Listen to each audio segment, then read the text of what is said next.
In a world where voices are silenced, Please. one man refuses to lie down. It's about how hard you can get hit and keep moving forward. How much you can take and keep moving forward. That's how winning is done. He's been punted not once, 40 years they've been trying. not twice, You couldn't fire somebody if they were horrible, doing a terrible job. but 3 times. You're fired. He doesn't tell you what to think, but gives you something to think about. Welcome to the Bonafide podcast with Luke Boner. And he's not All right, here we go. done Hold your ears, folks. yet. It's showtime.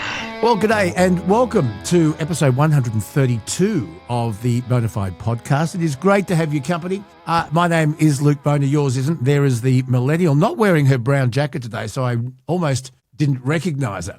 It's being washed, is it? Yeah.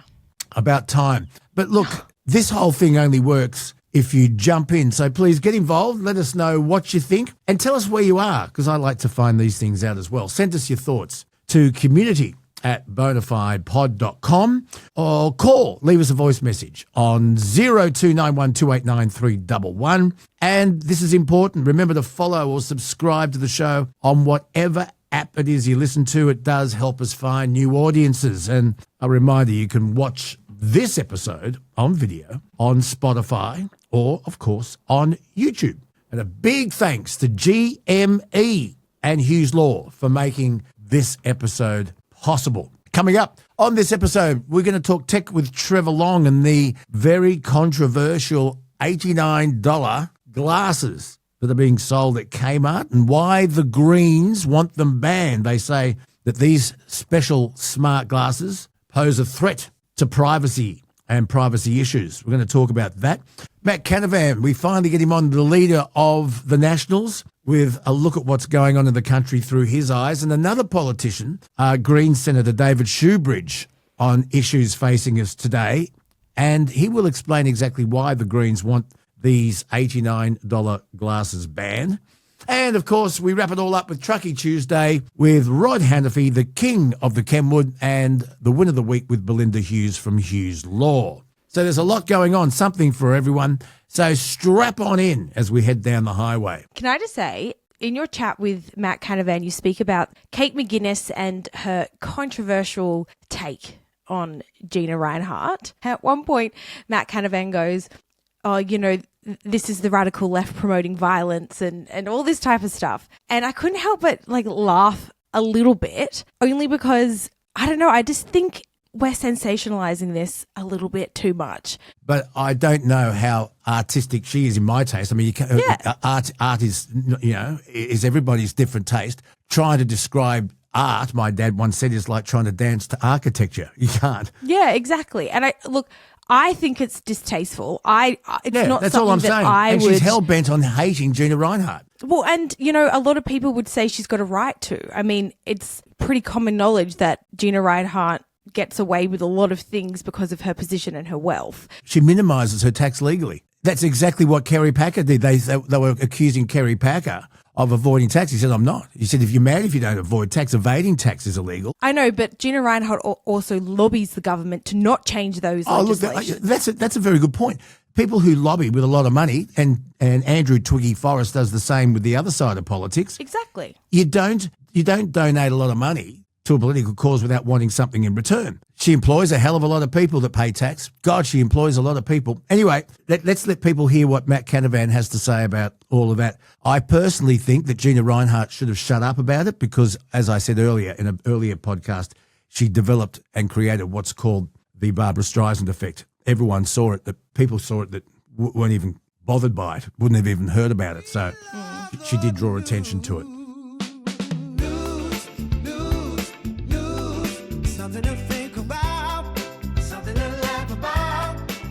Let's talk about other comments made by political leaders, and one of them is Anthony Albanese. You remember that podcast he went on, the Shag? What was it? Shoot, Shag or Marry. Shoot, Shag or Marry. They didn't thing. call it that. They had a more PG version, but the game is called Shoot, Shag or Marry. Yeah. Well, there was something else he said there, and he was referring to the first female Prime Minister of Japan. Her name is Sanai Takachi. It was a joke last month on this podcast about the Japanese Prime Minister's gift of prized melons. And the response was, well, mixed, both in Australia. The Japanese didn't appreciate it much. Shall we have a quick listen to what he actually said? The Japanese Prime Minister brought a melon. Did she smuggle it? I don't know. Oh, I'm expecting. Got a couple of melons. She brought two. She brought two, as you do. So was that bad taste? Should he have moved on? Or was it just a bit of fun? I don't know. It's a joke that didn't land well. I do think it should be a rule, though. Maybe don't make fun of other countries. Don't go on those stupid programs. Don't go on those stupid programs. Or just say, I won't be drawn into that. If you get another question. That, though, Luke, and in the last federal election, there was a lot of commentary, maybe not in your sphere of the world, but it used to be the radio, and now this is the way that they reach particularly younger generation. So, I mean, I don't really fault him for trying to go and reach this audience. It's kind of his duty to go and speak to the people wherever they are. And unfortunately, they are on podcasts. Well, it's funny because the poll out today shows that Labor's taken another hit. So, a long way from the election. But I'd like to know what our listeners think. Was it just a bit of fun, or was it unnecessary to come from a Prime Minister talking about the first female Prime Minister of Japan? Yeah, it's a bit. Interesting to note, if you go back and listen to that, Nikki Osborne, who was in character, didn't know that the Japanese Prime Minister was a female. There you go. Anyway, research. Hey, listen, I'm about sick and tired of John Hopoate. Do you know who John Hopoate is, Kelsey? He's a NRL player, used to be. Oh, he was a massive NRL player, played for Manly. He has been nothing but trouble for most of his career, which is a shame because he was a massive talent.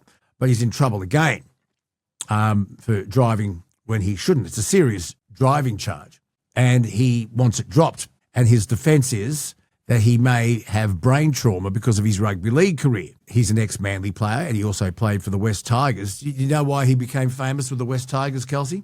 No. He was suspended for 12 weeks while playing for the West Tigers back in, when was it, 2001. What he did, Kelsey, was he stuck his finger up the arseholes of players that he tackled. Yep, and hence the saying, Hopoate. Oh, that's so weird. He inserted his finger into the rectums of opposing players during tackles. The judiciary at the time said it was one of the most disgusting things in the game's history. A little bit later, in 2005, he ended his career when he was suspended for 17 matches for a very vicious elbow high shot that knocked out the Cronulla Sharks forward Keith Galloway. He's amassed a record number of suspensions and judiciary visits throughout his time with Manly, the Northern Eagles and the Tigers. Then he did something really smart. He went and played for the Narrowena Hawks in a local amateur match where he was sent off for punching an opponent and subsequently hit with a lengthy suspension after launching a foul-mouthed, threatening tirade at players and officials. He also, while playing rugby league, decided he'd go and play, was it third grade or fourth grade rugby union with family members while he was contracted to the NRL, and thought he'd get away with it. They've put another name on the score sheet. His driving record is appalling. He has been plagued by persistent driving infractions. He's accumulated multiple licence suspensions over his lifetime. He's been caught again driving while suspended, and now he's saying he's going to plead and try and get off saying brain trauma. Yeah, I have no sympathy for John Hopoate. I feel very sad for his family. He's got a young boy playing with Manly at the moment who is a superstar. My son Jacob played against one of his sons when Jacob was playing junior rugby league. Jacob, by the way, hammered him. Gave him this massive tackle right in his bread box, put him on the deck, and anyway, Jacob and I talk about that. But it's got to stop. John Hopoate, don't drive, don't break the law. And I wouldn't be surprised if I can't preempt. I think he's in a bit of trouble. Yeah. I learnt on the weekend, Luke, the law surrounding Todd Carney. I didn't know. The bubbler. Yeah, exactly. I had no idea about all of this until, I don't know, it came up in conversation with Nathan and somebody else. And yeah, have you seen the photo? No, and I do not want to. Don't care to see it. But there is a history of just poor behaviour with NRL players, and they're obviously not the only examples as well. So what is going on? What happens to make this type of thing so normalised, like the bad behaviour? Is it just because they're in the spotlight, so we hear about it more? They're surrounded by toxic masculinity. They have too much money. They believe their shit doesn't stink. They're treated like little gods. They lack leadership and alcohol. And in a lot of cases, gambling. And I just think that they lack leadership. Accountability. That's the word. Who's an example of a good NRL star that you would say is a good example of what the NRL should be? Jake Trbojevic and his brothers. Oh, yeah. Role models. Absolute role models. The worst I ever heard about Tom Trbojevic was when he was running down Manly Corso and broke his ankle. I think he strained his hamstring. Yeah, something like that. It was down the Corso, and of course it's his hamstring that's now probably defeated his career, and it's a terribly sad thing, but he takes up a huge slice of Manly's salary cap as a time for Tom Trbojevic to maybe go into the and help Kieran Foran in a coaching capacity, lower his pay so that Manly has a bit more space in the salary cap. I sound brutal, and I love him, but he's on a lot of money for someone who can't play, for someone who's busted. Yeah. Just quickly, Luke, on Sunday there was a near miss at the Sydney airport. Oh, yes. And I talk about this with David Shoebridge. yeah, you do. And I'm going to Vietnam in like a week and a half, like pretty soon. I'm not going to lie, seeing this in the news is making me very nervous. Okay, well, there have been 2 near misses, and the problem seems to have been narrowed down to air traffic control. The problem is, and I'm going to talk more about this with David Shoebridge a little bit later, but it's an incredibly stressful job, and they're short-staffed. They have record amounts of staff who are not turning up for work through illness, either stress-related or whatever. Do you know what an air traffic controller gets paid? Yeah, I do. They get paid quite a lot, but the training, they don't get paid much. I don't think it's anywhere near enough, but we need more of them. And it's a really, really important job. So there's a shortage and mistakes are starting to happen, and it can't. So I think you'll be fine for Vietnam. What airline are you going with? No idea. My sister booked it. But good vibes, everyone. Please put good vibes into the universe. You're going to be fine. More on that and other issues with David Shoebridge coming up. Now, there's something that we need to talk about because it doesn't just involve sport in the United States and the WNBA. This could leach through to women's sport all over the world. Now, there's a bit of a story here, Kelsey, so just let me explain. You may have seen the headlines that a couple of former NBA, that's the men's professional league in America, top tier, best league in the world, have come on in front of the media and said, I am now available to play for the WNBA. W stands for women.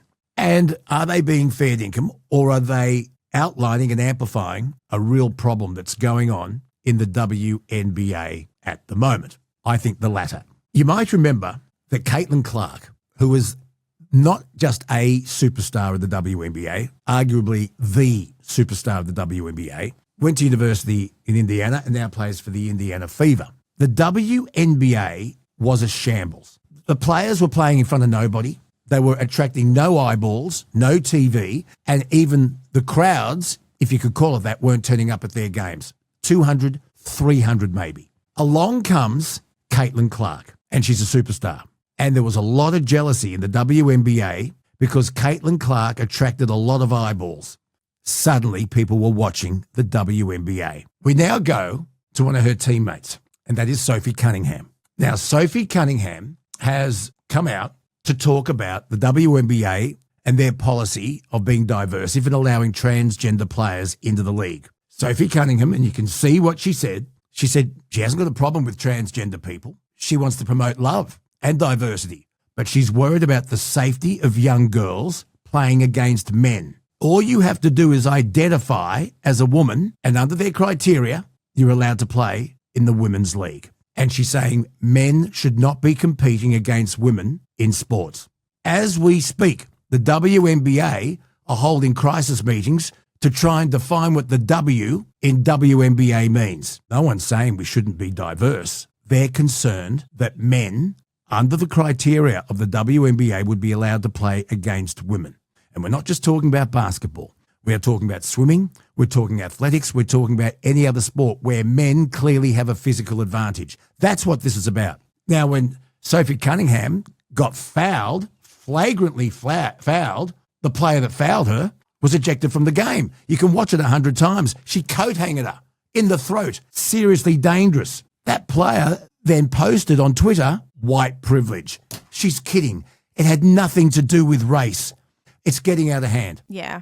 I think the issue with all of this is that former NBA player Royce White, he is 35 and he's a Republican candidate for the US Senate. He only played 3 games in his short NBA career. Sophie started a very important discussion, right? What do we do if and when a transgender person wants to end? So she's starting a discussion, but put her comments aside, right? There are now people purposefully coming out and turning this into something that it's not. We don't need to add more fuel to the fire. Well, maybe we do. I think the WNBA is in a lot of trouble. And if Caitlin Clark and Sophie Cunningham go, I've had enough, I'm done, it will die. It was dead before, and it will die again. So they've got to be very, very careful. I'm not disagreeing with you, but what I'm saying is these discussions are important, but what's not important is these, jokers stepping in and trying to make a mockery out of this to serve their own political agenda. Well, maybe these 2 players coming up and posting this so-called I'm eligible for the WNBA, maybe that was the catalyst that's made them say, hang on, we better have a meeting, quick, smart. Maybe that accelerated the meeting that's going on now. Speaking of American sports, there is a brand spanking new women's baseball league that is kicked off in America. And you know how before a game starts, it happens all over the world, you sing the national anthem, right? Mm-hmm. And again, this is the inaugural women's baseball league, first time since 1956 or something that there's been a professional women's league for baseball. A really renowned Motown singer, her name is Martha Reeves. She gets up to sing the national anthem, Luke, and I just have a listen to this. And the rocket's red glare, the bombs bursting in air, but the dawn's early light was so proud. You get secondhand embarrassment, don't you? Jesus. It's so bad. Okay, now go quickly. Roseanne Barr, national anthem. And let's see which one is worse. I'll say, can you see by the dawn's early light what so proudly we hailed at the twilight's last gleaming, whose broad stripes Oh, the booing in the background. Which one's worse? I think they're both on par. But this woman seems to be taking the piss out of it. Whereas Martha, she's come out and said that she couldn't hear herself, like there was something wrong with the tech, which I can she's a Motown singer. Surely she knows how to sing. So maybe it really was a technical issue because she was out of tune. Oh, it's just, I feel bad. Whitney Houston, have you seen her at the Super Bowl? How good was that? Oh, yeah. That is spine-tingling. You can't go wrong with Whitney Houston. Did you know, I want you to watch it when you get a second, there was a movie made in 1992 about the women's professional baseball when the war was on, set during World War II. And it starred Tom Hanks. And it was called A League of Their Own. There you go. But yeah, I feel bad for these people and I have secondhand embarrassment. I think Roseanne Barr was in it. Madonna was in it. Who is Roseanne? A comedian. She had a TV show. Oh, well then, yeah, she was. And Donald Trump hates her. Yeah, hates her guts. Yeah, that was never going to go down well. Yeah, A League of Their Own. Gina Davis was in it. Madonna. Rosie O'Donnell. No, it's Rosie O'Donnell that Donald Trump hates. It's Rosie O'Donnell that Donald Trump hates. Yeah. Can I just say this? I don't think much of our national anthem, Girt by Sea and all that, but I think the American national anthem is one of the best. It is really goosebumpy stuff when done properly. I love it. And the French. I don't know. I like our national anthem. I do, but I reckon the American one is great. It just, the fact that it's, I don't know, Star Spangled Banner just seems like a joke. I don't know. It doesn't seem serious. Yeah, because you've got enough America. You don't like America. I think, forget America the way it is at the moment. I think it's a good national anthem. Okay, I'll take your word for it. I really do.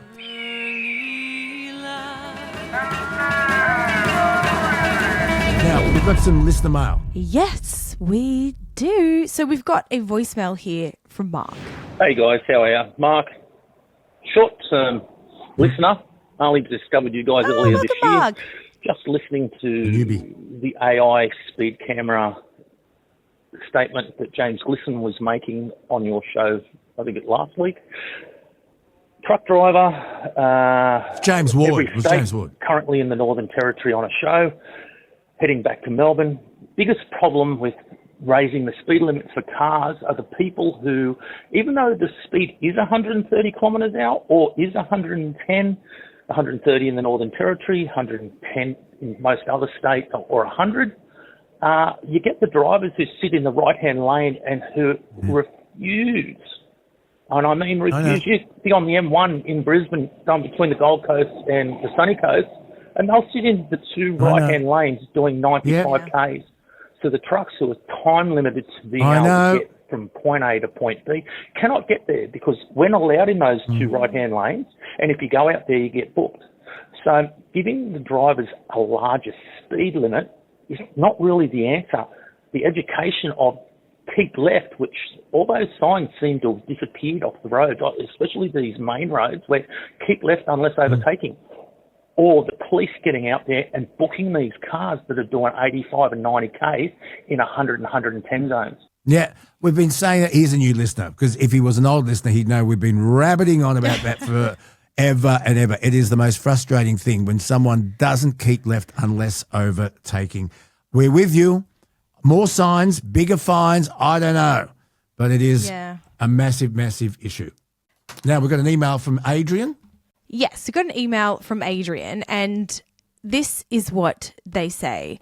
Yesterday, the 5th of August, I got pulled over by Victoria Police at Yambuk. Is that how you say that? Yambuk in Victoria, and they asked me why my B trailer was unregistered. I said, I don't believe it is. I then showed him on the South Australian Service app that it is registered in South Australia until the 7th of September of this year.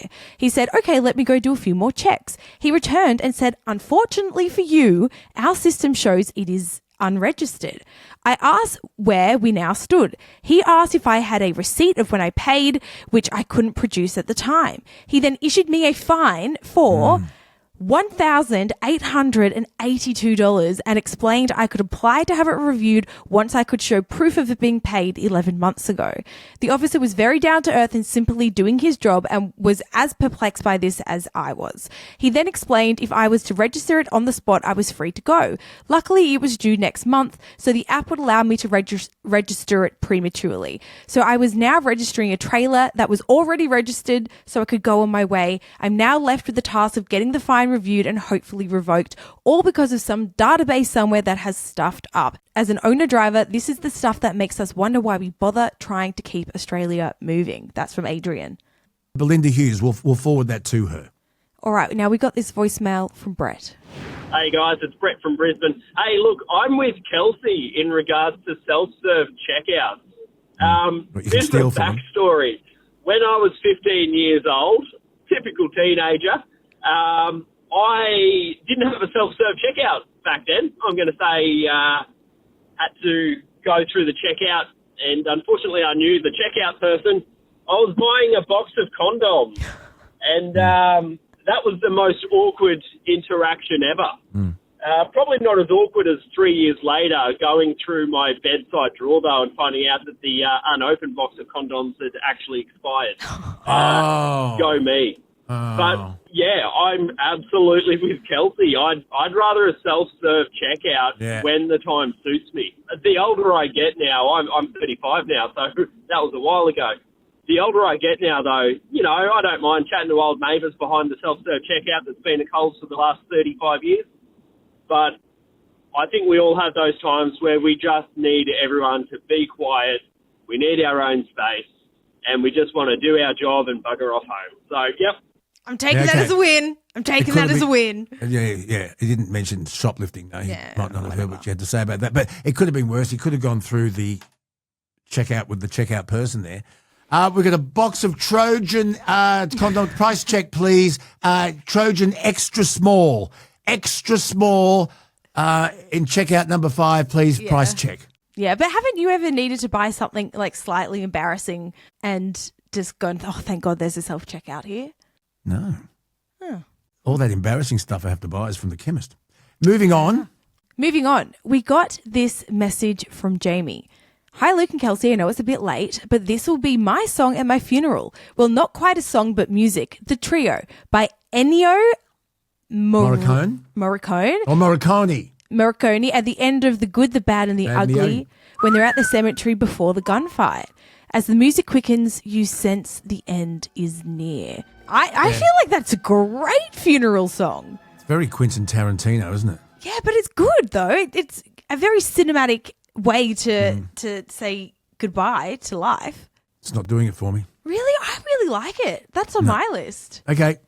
Maybe it's just because I'm dramatic and I would like a dramatic end. Yeah. We've got another voicemail here, Luke. Okay.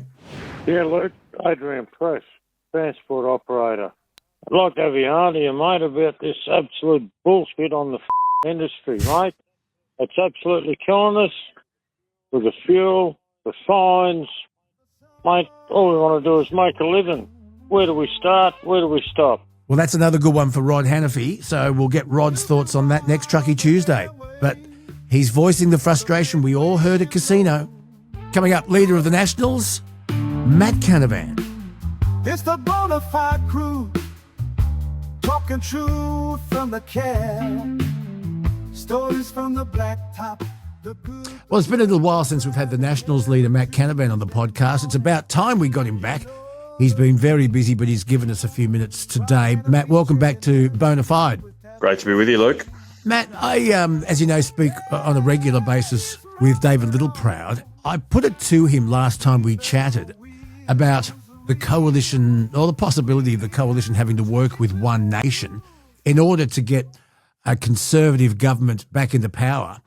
And he said that he, when he was leader of the Nationals, worked very well with Pauline. They had a great communication and he was willing to work with One Nation. Here's just a reminder of what he had to say. I didn't need a piece of paper with Pauline. You know, my simple principle is, and always has been, and was when I was leader, was that the Greens are last and Labor are second last. And then you work your way up from there. But I don't see any issue in having a deal with Pauline. I think Pauline Hanson's been very upfront with the Australian people.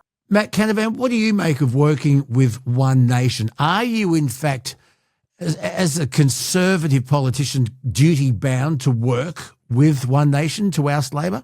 Oh, well, I'm not sure if I'd put it in strictly those terms, but I work with anyone to get rid of this terrible Labor government. They've lied to the Australian people.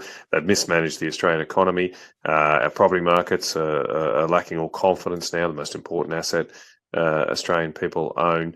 They've lost control of our borders, so I'll work with anyone to get rid of them. I do have a good working relationship with Pauline well. I get along with her well. She's in the Senate there with me. In saying that, there's no real prospect of us forming some kind of coalition because, number one, they compete against us in all our seats. They will run against us. They've said they'll run everywhere, so that's not going to be a straight partnership like we have with the Liberal Party. And likewise, mate, the fundamental problem has always been, got a lot of time for Pauline, shown a lot of resilience. She runs her party like a dictatorship. She runs it all. She's in control and she's never shown any propensity to share or compromise with others to work together in a team. And so that's just can't happen. Now, that's her choice. She can run a party like she wants to, but that does mean that quite often her party is quite brittle, and you see people leaving it and then winning seats and then everybody leaving the room. That's happened time and time again. The Liberal and National parties that I'm involved with, the National Party I have the honour to lead, we're a democratic process. So I'm the leader of the parliamentary party, but I can't kick people out. We have a party that's run by our members, thousands of members around the country. And I think that model's a lot more sustainable. It's stable. I know we've frustrated people in the past. I've been frustrated. We are on the way back with Angus and I in leadership. Got thousands of members around the country that I work for, that put me in Parliament, that I'm very, very honoured to lead. Yeah, because the thing I don't understand, and I'll be talking to Senator Hanson next week, or maybe sooner rather than later, and I'm going to ask her, and I'll ask you your thoughts on this. Why, if she is hell-bent on getting rid of Labor, would she cannibalise the Conservative vote? Oh, look, I'm not asking her not to run. I mean, she's got every right. But why against Well, look, she's got every. It's a competitive field, right? And I welcome anybody running. It's our job to try and make sure we don't lose votes, Luke. And that's on our heads. I can't blame other people for that. And as I said before, I've been frustrated a little bit with my own side. We've made mistakes. We're not perfect, so I'm not complaining about that. It is right and proper in a democratic country that we face scrutiny, that we face competition. Obviously, what we need to do in the environment where we will be competing against each other is through the preferential system ensure that people's vote for Conservative parties doesn't end up re-electing, accidentally sometimes, a Labor government. For example, in Queensland last year at the federal election, every 100 votes that went to Pauline, 35 of them ended up with Anthony Albanese and the Labor Party. So 35%. And I think a lot of times people do that inadvertently because they don't really think about their preferences and they just want to number all boxes as quickly as they can and get out of there. Yeah. I understand that. But the next election, given how bad this government is, the challenge for Pauline, ourselves, and anyone who wants to change a government is to remind people that to get that change, to kick out this terrible Labor government, you've got to put the Labor Party last, put them down the bottom, and then you work up from there. And it'll be my job to compete, against Pauline, convince you that Angus Taylor and I have the economic plan to recover this country, to secure our borders. That's my job. But the key thing, the most important thing, is to get the Labor Party below both of us. Otherwise, Albo might just slip back into the lodge. Okay, Matt Canavan, a story that broke last week is the story about the Race Around the World episode that contains remarks about the mining magnate Gina Rinehart. Some people, a lot of people, believed it was at the very least distasteful. So the fact that the ABC head has now apologised. He said, and let's have a listen. Everybody is entitled to the same treatment by the ABC, and ultimately we felt the treatment of Ms Rinehart was not fair, and so we apologised and we've edited it and changed the program. So there you have the boss of the ABC with an apology saying it was inappropriate, and he said ultimately we feel the treatment of Mrs Rinehart wasn't fair and apologised, and they've edited and changed the program. Why do you feel as though Hugh Marks felt the need to apologise for the show when the ABC Ombudsman said, it didn't break charter and it didn't break the bounds of decency? Why do you think Hugh Marks felt the need to make a public apology? Well, I can't put myself in Hugh's mind. I'd hope it would be because he's like almost all other good-thinking Australians realised that this segment was reprehensible and against all common decency and respect to other Australians, and it had no place being aired in the first place on this broadcaster. So I hope the apologies in good faith. Of course, there is the possibility that the apology is just in response to the fact that Miss Rinehart has launched legal action, quite understandably, and the ABC, probably regardless of whatever the Ombudsman found, we're facing a very embarrassing loss on that front. So, look, I don't know. I don't know where Hugh's mind is at. What I do know is it's taken the ABC far too long to realise common sense. As I said, it should never have been aired in the first place. It reflects very poorly on our national broadcaster, and it does also expose, though, the useful thing about this is expose that the radical left are fundamentally are often very violent, very dismissive of others, and no one should have anything to do with them. This person I've never heard of, and I can't even remember her name now. Kate McGuinness posits herself as a comedian or some such, not very funny. But this radical left viewpoint, you see through history, often resorts into violence, and that's why we should absolutely object and reject these extremes. They have no place, these extremist views, on our national broadcaster. And there needs to be more than an apology. Like, I'm glad he's apologised finally, albeit way too late. There needs to be a committed change of behaviour from a national broadcaster that doesn't let these extreme views go to air. Yeah, Kate McGuinness is who you're referring to. And, you know, I'm all for satire and I'm all for the public broadcaster putting on television shows that are groundbreaking. I mean, you and I go back to the Auntie Jack show, which was outrageous at the time, but it wasn't violent and it wasn't having a go at anyone, but it was unusual humour for the time, and I'm glad that the ABC was there for it. That's just one example, and maybe not the best one, but this clearly showed Kate McGuinness, and she's admitted she is a Gina Rinehart hater. We then find out last Friday, Matt, that in 2021, she filmed herself and put it out there on social media, her twerking to the last post on the roof of a house. Let's have a look.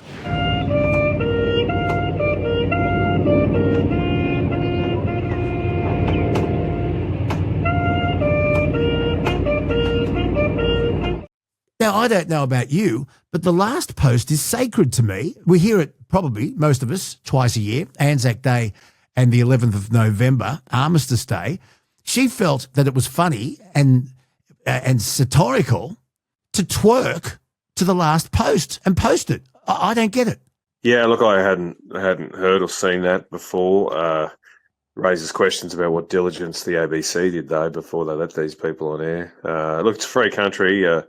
You're allowed to be unfunny, but I go back to the point that there's no right then that you get a platform on a taxpayer-funded national broadcaster. Where are the standards of the ABC?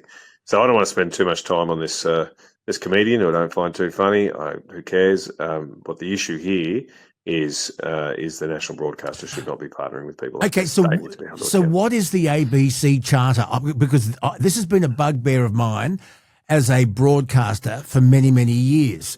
The ABC is funded by the taxpayer and they should be completely impartial. In my opinion, they are so far left, it's not funny. That's only my opinion. What is the ABC charter? Well, the charter the ABC has to act and present a national viewpoint. It is, yes, meant to be impartial, and they try to go to great lengths doing that through election campaigns, but where the lines get blurred is outside of that, and we're outside of, I suppose, just partisan politics between the Labor and Liberal and Nationals and One Nation parties. It's the broader philosophies and values they put to air. I don't have a magic wand, Luke. No. Various governments have tried to rein this organisation into line. I mean, the Howard government spent a lot of time appointing different people to the board, etc. Hasn't really worked. I suppose I view the better task now is to go around the ABC. There's so many other platforms out there that can be promoted. I'd love to see, say, for example, the News 24, which formerly Sky News, News 24. Now, why isn't that on free-to-air everywhere across the country? I agree. It is in regional areas, or a lot of regional areas have it. I have it in central Queensland, thankfully. Why don't we put that in the metros as well, in the capital cities? And then you can have a choice. If you want to watch unfunny leftist jokes, you've got the ABC.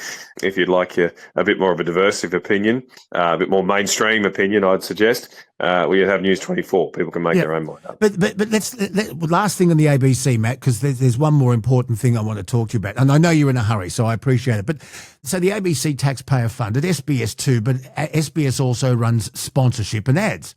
And they did a pretty good job at the World Cup, where the big broadcasters in America, paying billions of dollars, and the SBS brought the World Cup to Australians.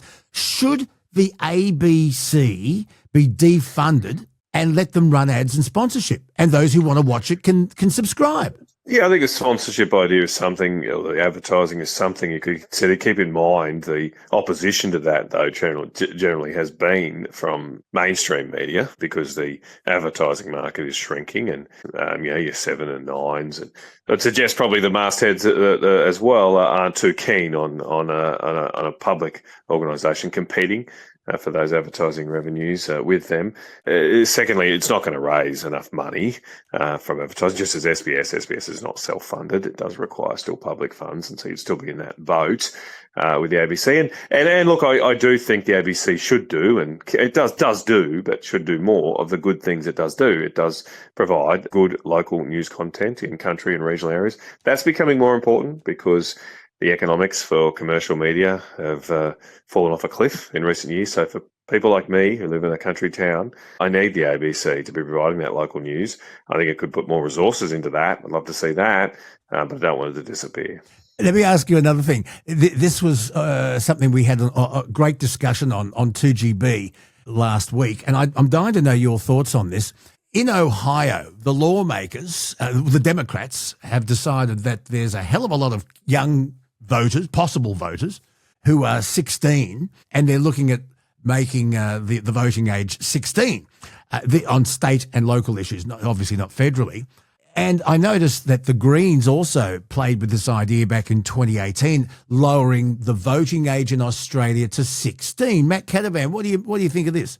No, I'm not a fan of lowering the voting age. I think it's worked well for us. Our system we've got, it's been very stable. There's no need to change it.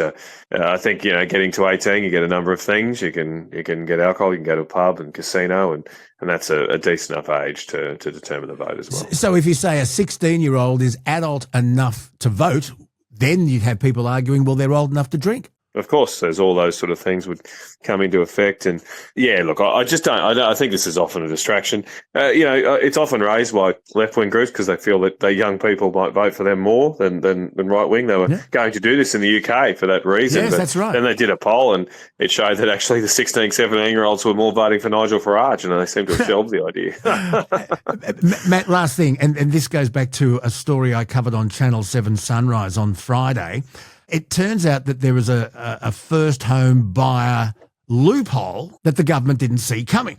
And that is that people who own property overseas would be still eligible for Labor's expanded 5% deposit scheme. Now, wasn't the whole idea to help young Australians get into their first home?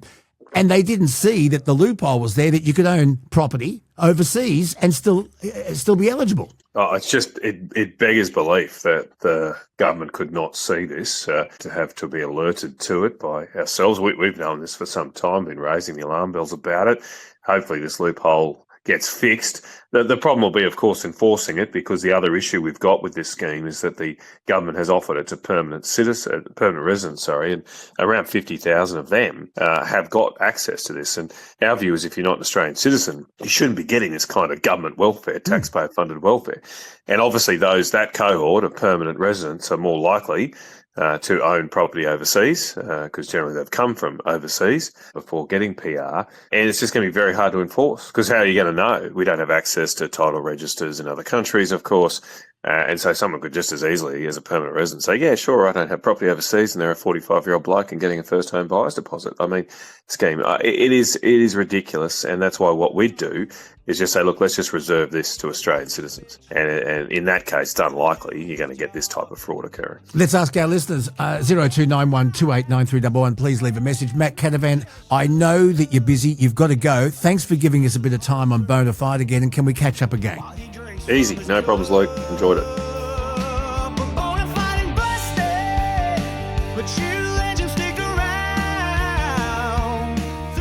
Well, there's been a lot of noise made lately about a pair of glasses that are for sale at Kmart. They're $89, but they're AI smart glasses. And what can happen is they can record videos, make calls, and translate speech, and they can even text in real time. It sounds fantastic, doesn't it? But experts are cautioning that the technology can be misused and could even be dangerous. Now, the federal Greens Senator David Shoebridge has got a big problem with these $89 Anko branded smart camera glasses. He joins me now. Senator, thanks again for joining us on the Bonafide podcast. Yeah, no worries, Luke. This is one of those must-buy purchases at Kmart that you shouldn't buy. I think I'll be frank about it. What's your problem with these glasses? Well, they're often called like creep glasses. They've got other names for them, and one of the other names is pervert glasses. Pervert yeah, and that's one of the names that they've got, increasingly being given. They allow people to covertly film people when they're in the gym, when they're at the beach, when they're going about their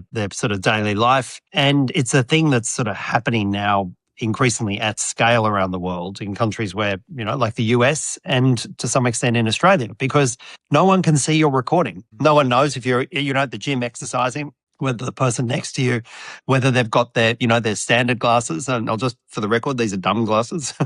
They're here. These $2 glasses from the $2 shop. Yeah. Oh, well, these are, I think, Specsators. That's not a commercial endorsement. Okay. And not only do they allow secret, covert recording, but they can also be optioned up to do real-time facial recognition. And we've seen multiple instances, and not a few, multiple instances of them being used to secretly record people and then having that material manipulated or shared on social media, shaming people, embarrassing people. And it is, I think, one of these emerging serious privacy risks. It's like we're watching this wave coming towards us, and our governments are just standing there going, okay, well, we'll just wait for it to hit us.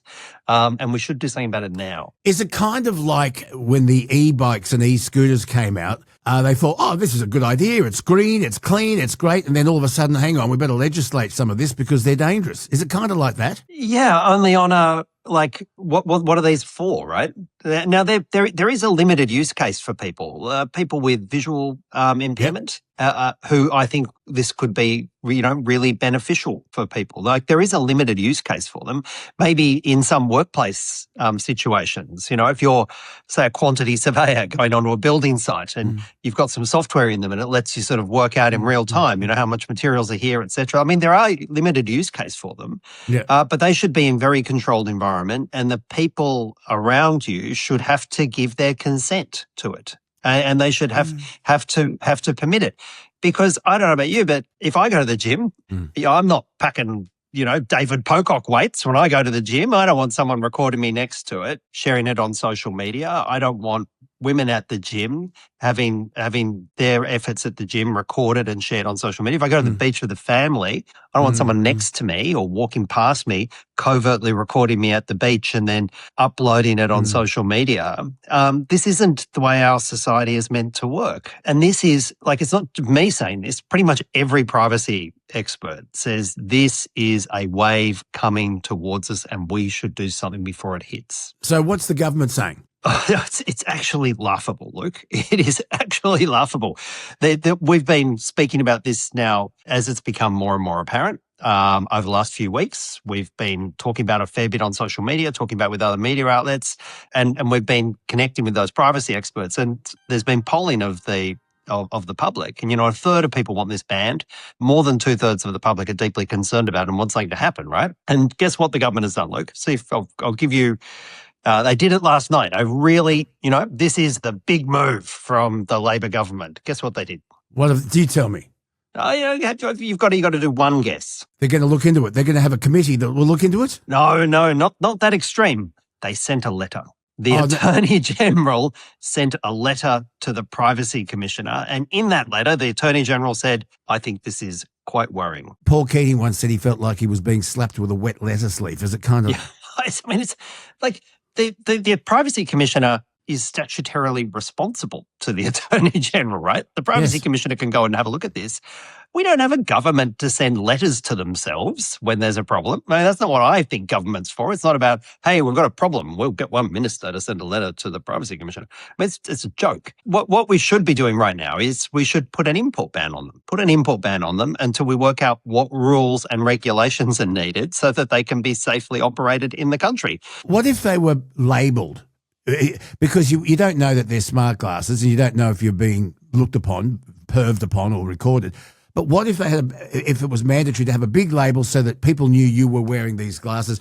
If someone's recording you on their phone, they're going to hold it up. They're going to do that. Well, it's quite obvious. I think this is the point, right? We know that the recordings happen in public, and there are really good reasons to allow recording to happen in public. If you're out on a family holiday, right, and you want to take some photos or take some videos of a family holiday, if you're maybe producing art or you're a media organisation, you want to be able to film in public. If for example, you're in interaction with a public official, a police officer or something, you should be able to film that in public, right? There are really good reasons why you need to be able to film in public. But as you point out, like you're pointing a phone at people, right? You can see the or phone. You've got a camera, or, and people can tell that the recording is happening.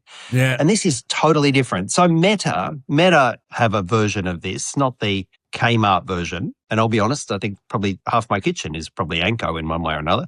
But Meta have a version where there's a little red light that goes on when they're recording. And again, privacy experts say that is not a protection because, if you're 5 meters away, 10 meters away, no one's seeing the red light. No one's, even if it's operating, that is not a protection. And I think we need very different laws for what are called wearables, things that are not normally used for recording, very different rules for wearables than we have for phones or cameras out in public spaces. Let me talk to you about Meta. Can we go down this path for a sec? The big news is the social media giant, Meta, has been ordered to pay a massive fine, $807 million, for its lack of warnings for the public about the dangers of its platforms that pose to children. Said that it's the biggest ruling against the company over child safety. In fact, the BBC reported over the weekend that Judge Brian Beachide decided Meta is a, quote, public nuisance akin to air pollution. Your thoughts? Well, he's not wrong, is he? Like, we have these large platforms that are designed, have their algorithms and their business model designed on, most of the time, keeping people, addicted to the screen, following clicks, commercializing the following of the clicks, and the platforms don't seem to care where they send people or what it does to people or what it does to society. They say they're amoral, apolitical and amoral. They don't care. They just want to maximize attention. They want to maximize clicks. But their business models drive people down into extremism. They've been proven to drive young people into sort of bullying behavior, drive young people into some extreme behavior about their diet, their sense of well-being, their sense of themselves. It's resulted in suicide, Senator, in some cases. Yeah. And why are they doing that? Because driving that young person down, that pathway might give them a marginally increased commercial return. I don't know how you describe that business model other than just downright wicked. And what really frustrates me is we have this kind of learned helplessness amongst politicians where they say, oh, these are global platforms. We can't possibly do anything. We can't regulate them. And I'll call, complete bullshit on that. Other countries regulate these platforms. They pass laws. They limit what they can do. They make their algorithms transparent. Europe is miles ahead of the UK and it's miles ahead of Australia. And we should be looking to some of these jurisdictions. Yeah, we're going back to a 2023 lawsuit which was brought by attorneys for the state of New Mexico. And they argued that Meta should be responsible for the endangerment of children. Now, there's a spokesperson for Meta who is saying that they disagree with the judge's decision. And Meta, obviously, folks, owns and operates Instagram, Facebook, WhatsApp, Threads. Never heard of that. I'm an old fart. But they say they disagree with the ruling and they're going to appeal. Well, I mean, this is Meta all over. And, can I give you one example from an Australian context that really struck me about, A, how Meta operates, and B, how useless our parliament has been in protecting Australians from it, right? We had an inquiry into artificial intelligence that I moved a motion for. We established at the end of 2024. So, I've been deeply anxious about what AI is doing to the country, and I think we should be looking at it. Anyhow, in the course of this inquiry, we were sitting down in this Canberra hearing room and we had all the platforms come in and talking to us. And I was sitting there with all these Labor and Coalition MPs. And it had just come out that Meta had trained their then frontier AI model, I think it was called Llama 2. They'd trained it, this large language model, by feeding into it every single public Facebook that every single Australian customer of Instagram and Facebook had made, every photo, every comment, every post going back to 2011. And they just fed them all into this, into their machine as part of, training it up for its large language model. An obscene breach of everyone's privacy, pictures of our kids, pictures of our holidays, our personal thoughts, our comments from our family, all just fed in, right? And I remember these, Labor and Coalition politicians going, oh, this is terrible. How did you do this? It's shocking. And I start questioning them and I say, look, what on earth were you thinking? And they said, oh, well, it was useful and helped train the model. I said, but you didn't do it in Europe, did you? They said, oh, no, we didn't do it with our European customers. And I said, well, why did you do it in Australia, but not in Europe?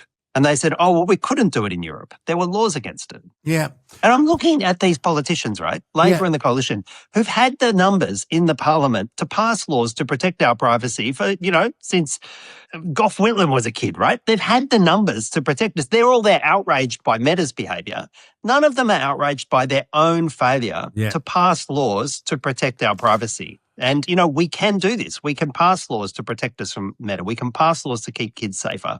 And, I don't think the ban is the way of keeping kids safer because kids are still getting onto these platforms. We need to make the algorithms safe. We need to make the platforms safe and we need to make these platforms accountable. Senator David Shoebridge is with me. Senator, my brother-in-law left for China on Friday and how he got out of Sydney Airport is beyond me. We got a problem.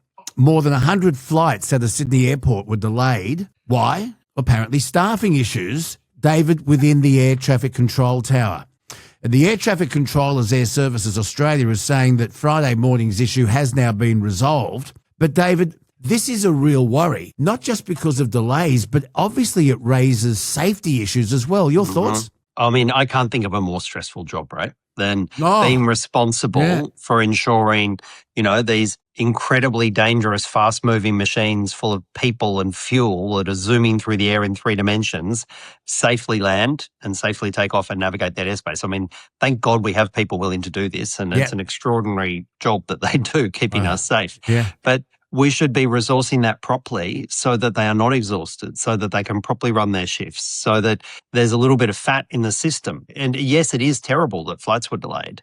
But if you think about a system that has air traffic controllers working stupid hours, incredibly tired, exhausted, not able to get a break, it's actually worse than just delaying flights, right? This is a serious safety issue. My thoughts are with those air traffic controllers, and we should absolutely make sure we support them, that they've got the pay that they need for the job that they do, but actually the staffing numbers so that they can do it safely. So if there's a shortage, obviously it's not a job that's attracting many people. I don't know what it pays. Do you know what it pays well? It actually pays really well. Ballpark, what's an air traffic controller? I could Google it. Well, I haven't checked it, but, it is one of those well-paying jobs. And it's well-paying because it's incredibly stressful and highly skilled. It says on Google, in Australia, an air traffic controller earns an average base and total package ranging from about $120,000 to over $220,000 a year, depending on experience, locations such as Sydney, and they also get shift allowances. Trainees start on a lower paid tier, around $53,000, possibly up to $116,000 during training.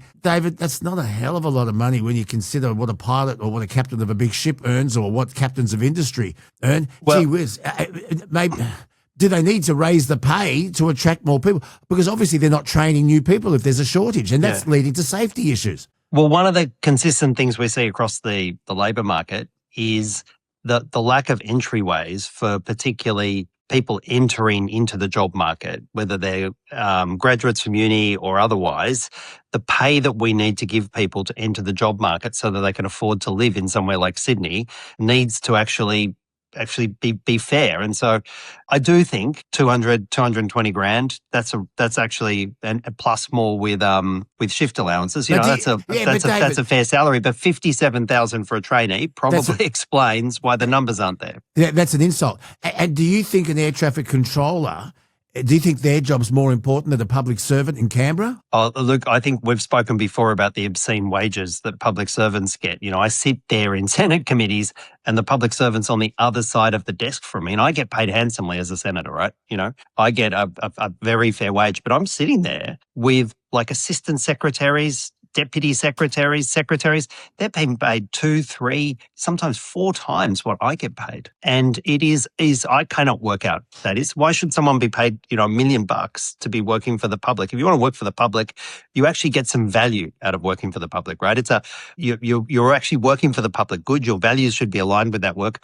Why are we paying someone $1 million to work for the public? I can't understand. How do I get that job? I could do that for half the price and make the bad decisions that they're making. Easy. Well, I could have run the National Anti-Corruption Commission and rejected every single corruption inquiry that came across my path. I would have done it for a cool $750,000. The 5% deposit scheme to encourage young first homeowners to get into a home, and then going, we forgot the loophole that they can also own houses and land overseas and still get it.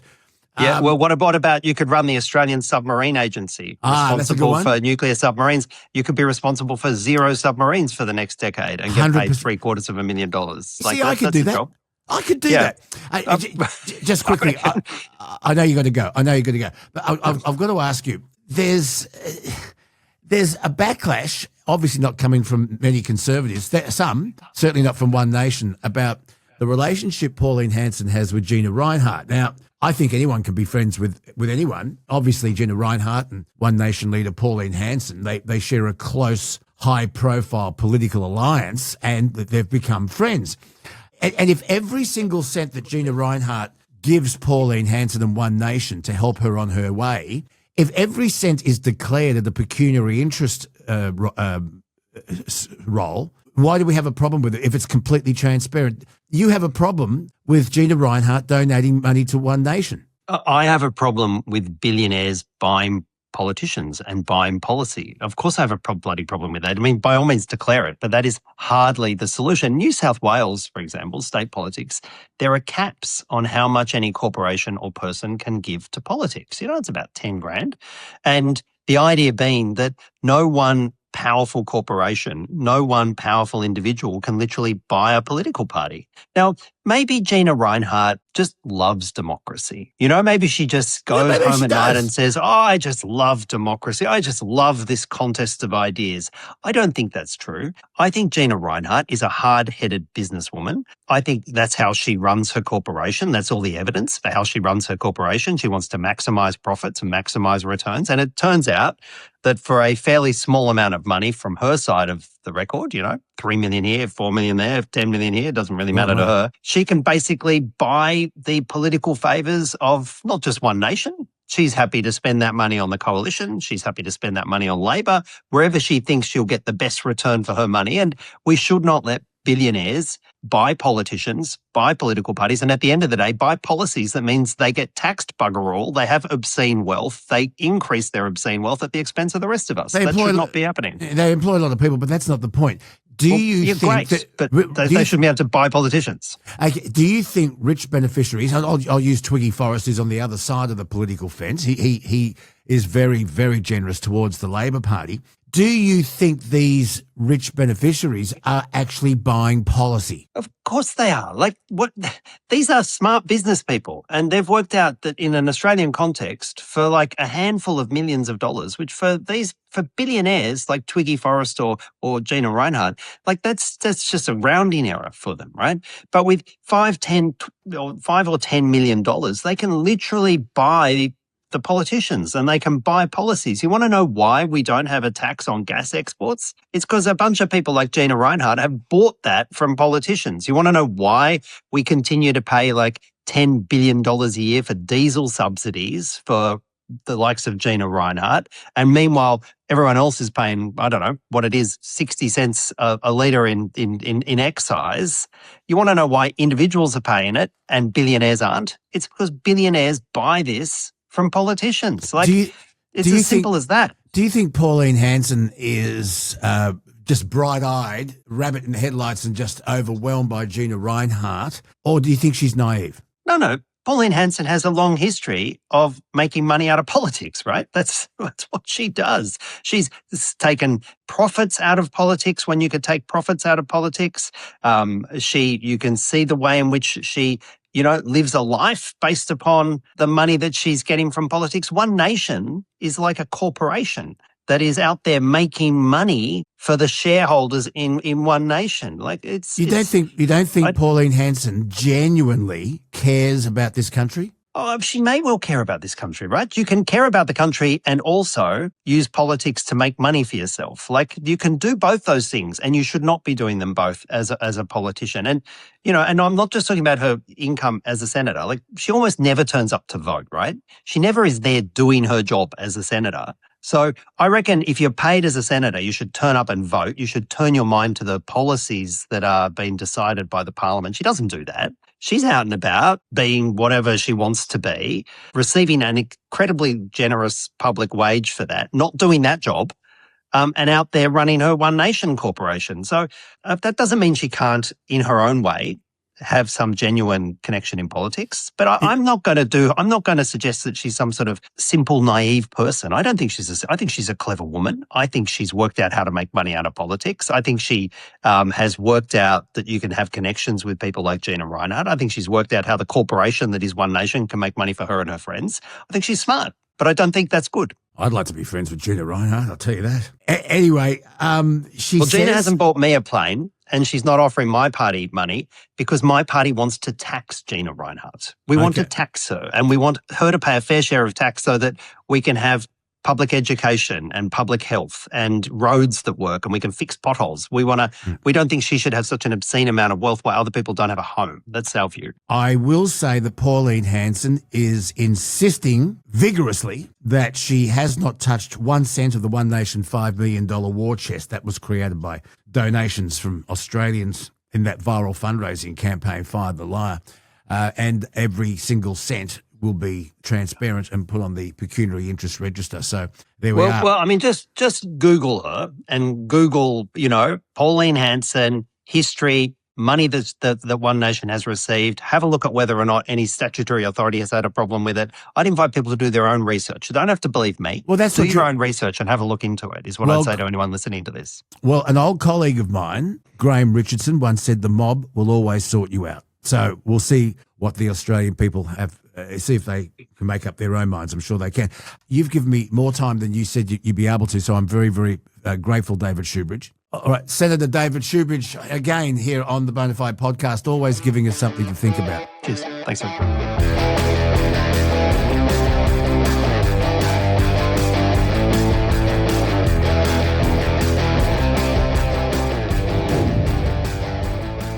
Time to talk a little bit of tech with Trevor Long from EFTM, who was set up in his lavish studios right there. Hang on a second.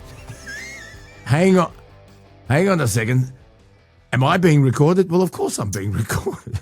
But there he is. There's been a big contretemps, big hullabaloo about the Kmart $89 glasses. As we all know by now, Kmart has recently launched this new accessory. Yep. Dubbed camera glasses, which it says blend stylish eyewear with built-in camera technology. At a glance, the black-framed spectacles, as modelled here by Trevor Long. Just do that again. There it is. They're from Kmart's in-house brand, Anko, which I'd never heard of. And You've never heard of Anko? No, I'm out of touch. Come on, mate. You've never been to Kmart. No. Anko, they look like ordinary glasses. Have a look at that. There was the whole nation up in arms. Well, not the whole nation, parts of the nation, including Senator David Shoebridge, who I have spoken to, who says these glasses are an invasion of privacy and they should be banned, or at least have a big label across the top saying, yes, I'm wearing smart glasses. Trevor Long is the tech expert. Trevor, is this a lot of fuss about nothing, or does he have a point? I mean, there's definitely a point and a conversation to be had. Let me be clear. Now, the glasses that I'm wearing are actually from Meta, the Ray-Bans that Meta, the company behind Facebook and Instagram, created. And these are the latest generation of them. Luke, I am actually recording right now. And now we're recording over the interwebs and stuff, so difficult for you to potentially make out. But there's a little white flashing light right up here, which indicates that I'm recording. That's how you know if someone's recording with a set of these smart glasses. So I can see it flashing. Just sit still. There it is. Yeah. Okay. So look, if you were standing a metre in front of me, 2 metres in front of me, and we were having a conversation, even if these were clear lens, because I'm obviously wearing sunglass version, but if they were clear, you'd be like, mate, what's that? Like you would kind of have that realization that something's weird going on. So for the general conversation stuff, this is a no-brainer. It's very obvious it's happening. If you think it's weird, you'd tell the person to stop and all those kind of things. The question really here is about the kind of walking up to people in public and speaking to them, or walking past people in a change room, as you mentioned, or, walking along the beach and all those kind of things. And, whether or not this is, something we should ban. Here's my point.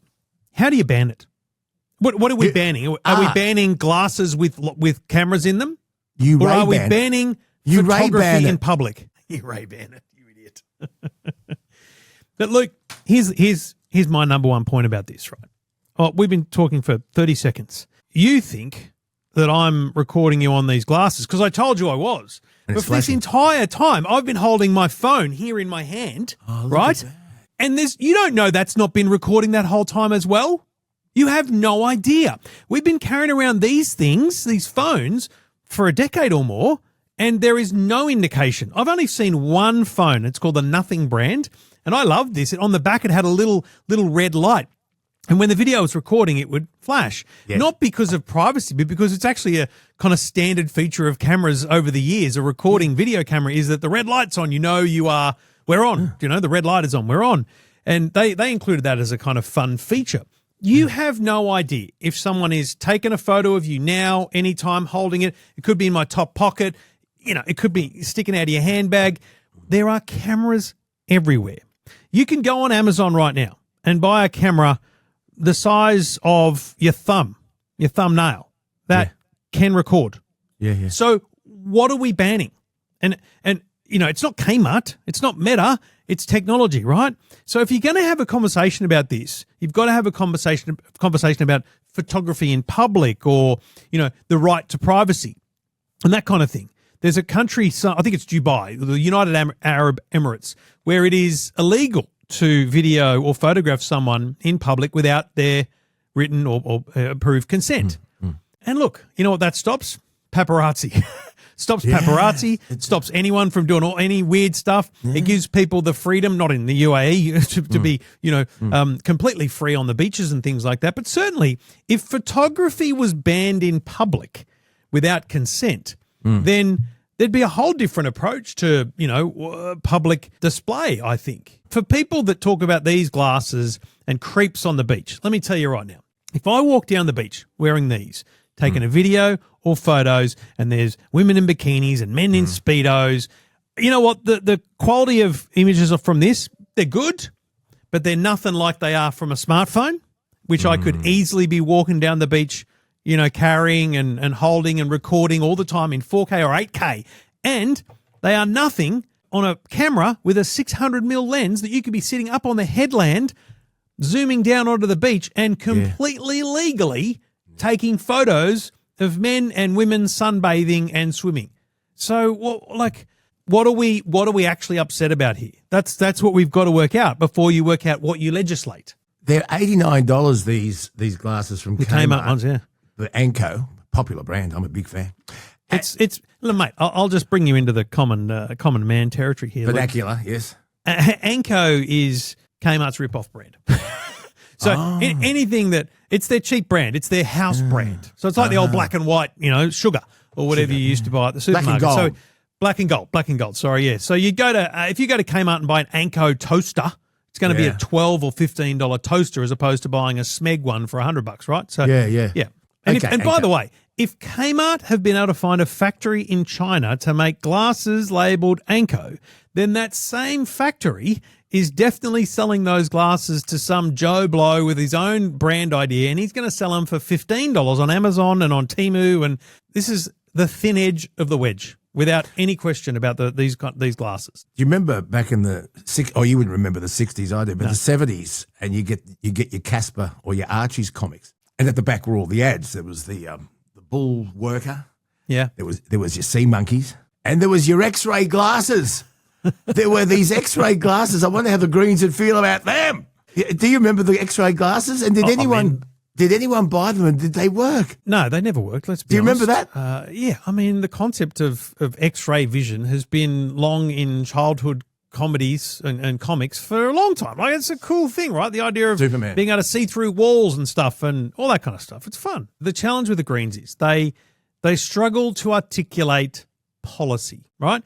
Now, a little sidebar, but Sarah Hanson-Hyphen, who I don't enjoy watching at all ever, because I have sat and watched Senate estimate hearings, right? Now, these are these hearings where whether it's the ABC, the SBS, the Telstra, Optus, all these companies come in before the Senate because they're called into the Senate to be grilled by the Senate.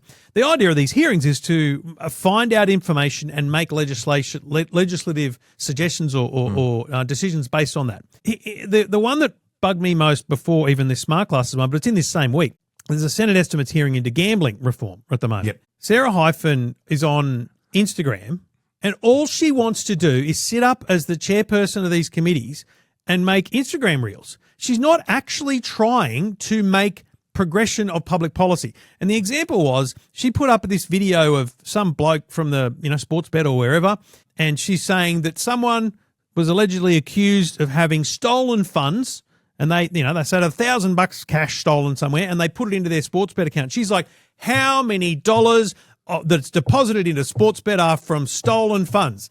What a stupid question to ask the person that runs a betting company. How do they know where the money comes from? It's not there. They don't have to check where the money comes from. They just need to check that it's money. And so they sit there and they bang on about something. They ask these questions that simply can't be answered. They're stupid questions made purely for Instagram reels so that she gets viral Instagram views without actually making any true policy impact.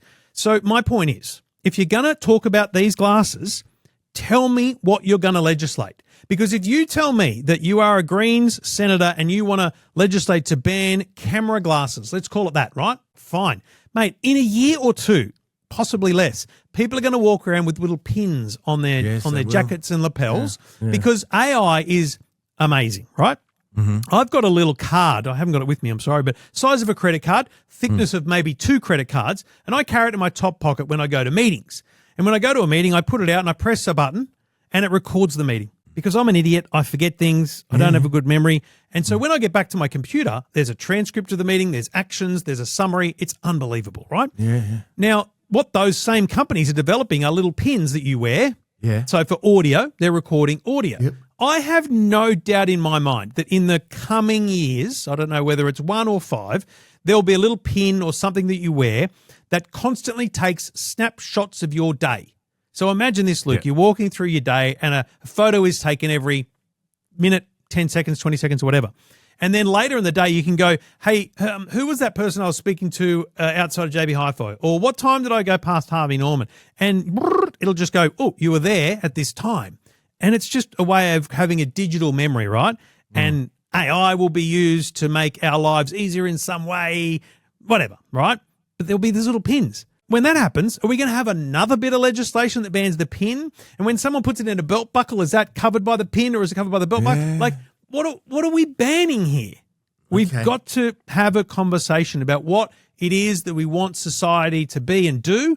And I think the conversation should start at, should we have a right to not privacy in public, but non-publication in public? So should we ban in some way public photography and videography? Are we going to start at the Dubai level of law? I don't know. It's interesting. It's interesting because there's a young couple that moved in straight across here from my studio, and you can look straight into their lounge room, and they've made a sex tape. They've made it. Well, they don't know it. They don't what know has it yet. happened here? They don't know it yet. They don't know it yet. But it is a worry. It is. You're an idiot. It is. It is a real worry. Hey, listen. Yeah. You mentioned AI, and I wanted to talk. This could be a separate topic for next week. I don't know, but AI really is taking over. And if the algorithm, I watch documentaries, I watch a lot of stuff, YouTube, and I watch the history of this and where did this happen. Yep. And so many of it now is presented by AI, and you can tell because of the narrative. The voiceover? Yeah. The voiceover's terrible. The inflections are all wrong. The grammar's all wrong. Yep. But it's getting better and better. Are we getting to the point where AI? What's that guy's name? Al Roker, who used to be the weather guy on the Al Roker. Yep. Al Roker. He still is, mate. He still is, yeah. Right. And there was an ad that he was endorsing a product about stress, and it wasn't him. Right. It wasn't him. It was a complete AI bullshit. Mate, it's happened ad. here with Tracy Grimshaw and a heap of people. Yeah. Sure. So are we going to have election campaigns where we see politicians saying things that they didn't? Is it going to get down the track there? Trevor, can you give us some simple hacks, some simple tricks on how to recognize AI? Or is that another topic for another day? I think it's a topic for a much bigger topic for another day, but in really simple terms. If it's too good to be true, that's the first thing. It's like scams. If the message or the whatever is too good to be true, if you notice anything that feels wrong about it, like you mentioned the inflection things on a voiceover. Oh yeah, that's easy. Yeah, it is easy, but it's getting harder. And then the other one is I think it's more about can you recognize it, but what do you do with information today? How do you validate a decision? So the biggest fear I have for society is that people are making decisions about their own lives or their own opinions based on one video, one piece of content, one thing. Whereas what you should be doing is finding validation of that thing, that piece of content. So, if you can't find the original source of a photo or a video, like a longer version of the press conference, if there's a clip, that's the concern. Look, I think AI will be a massive part of the next election here in Australia, the next federal one.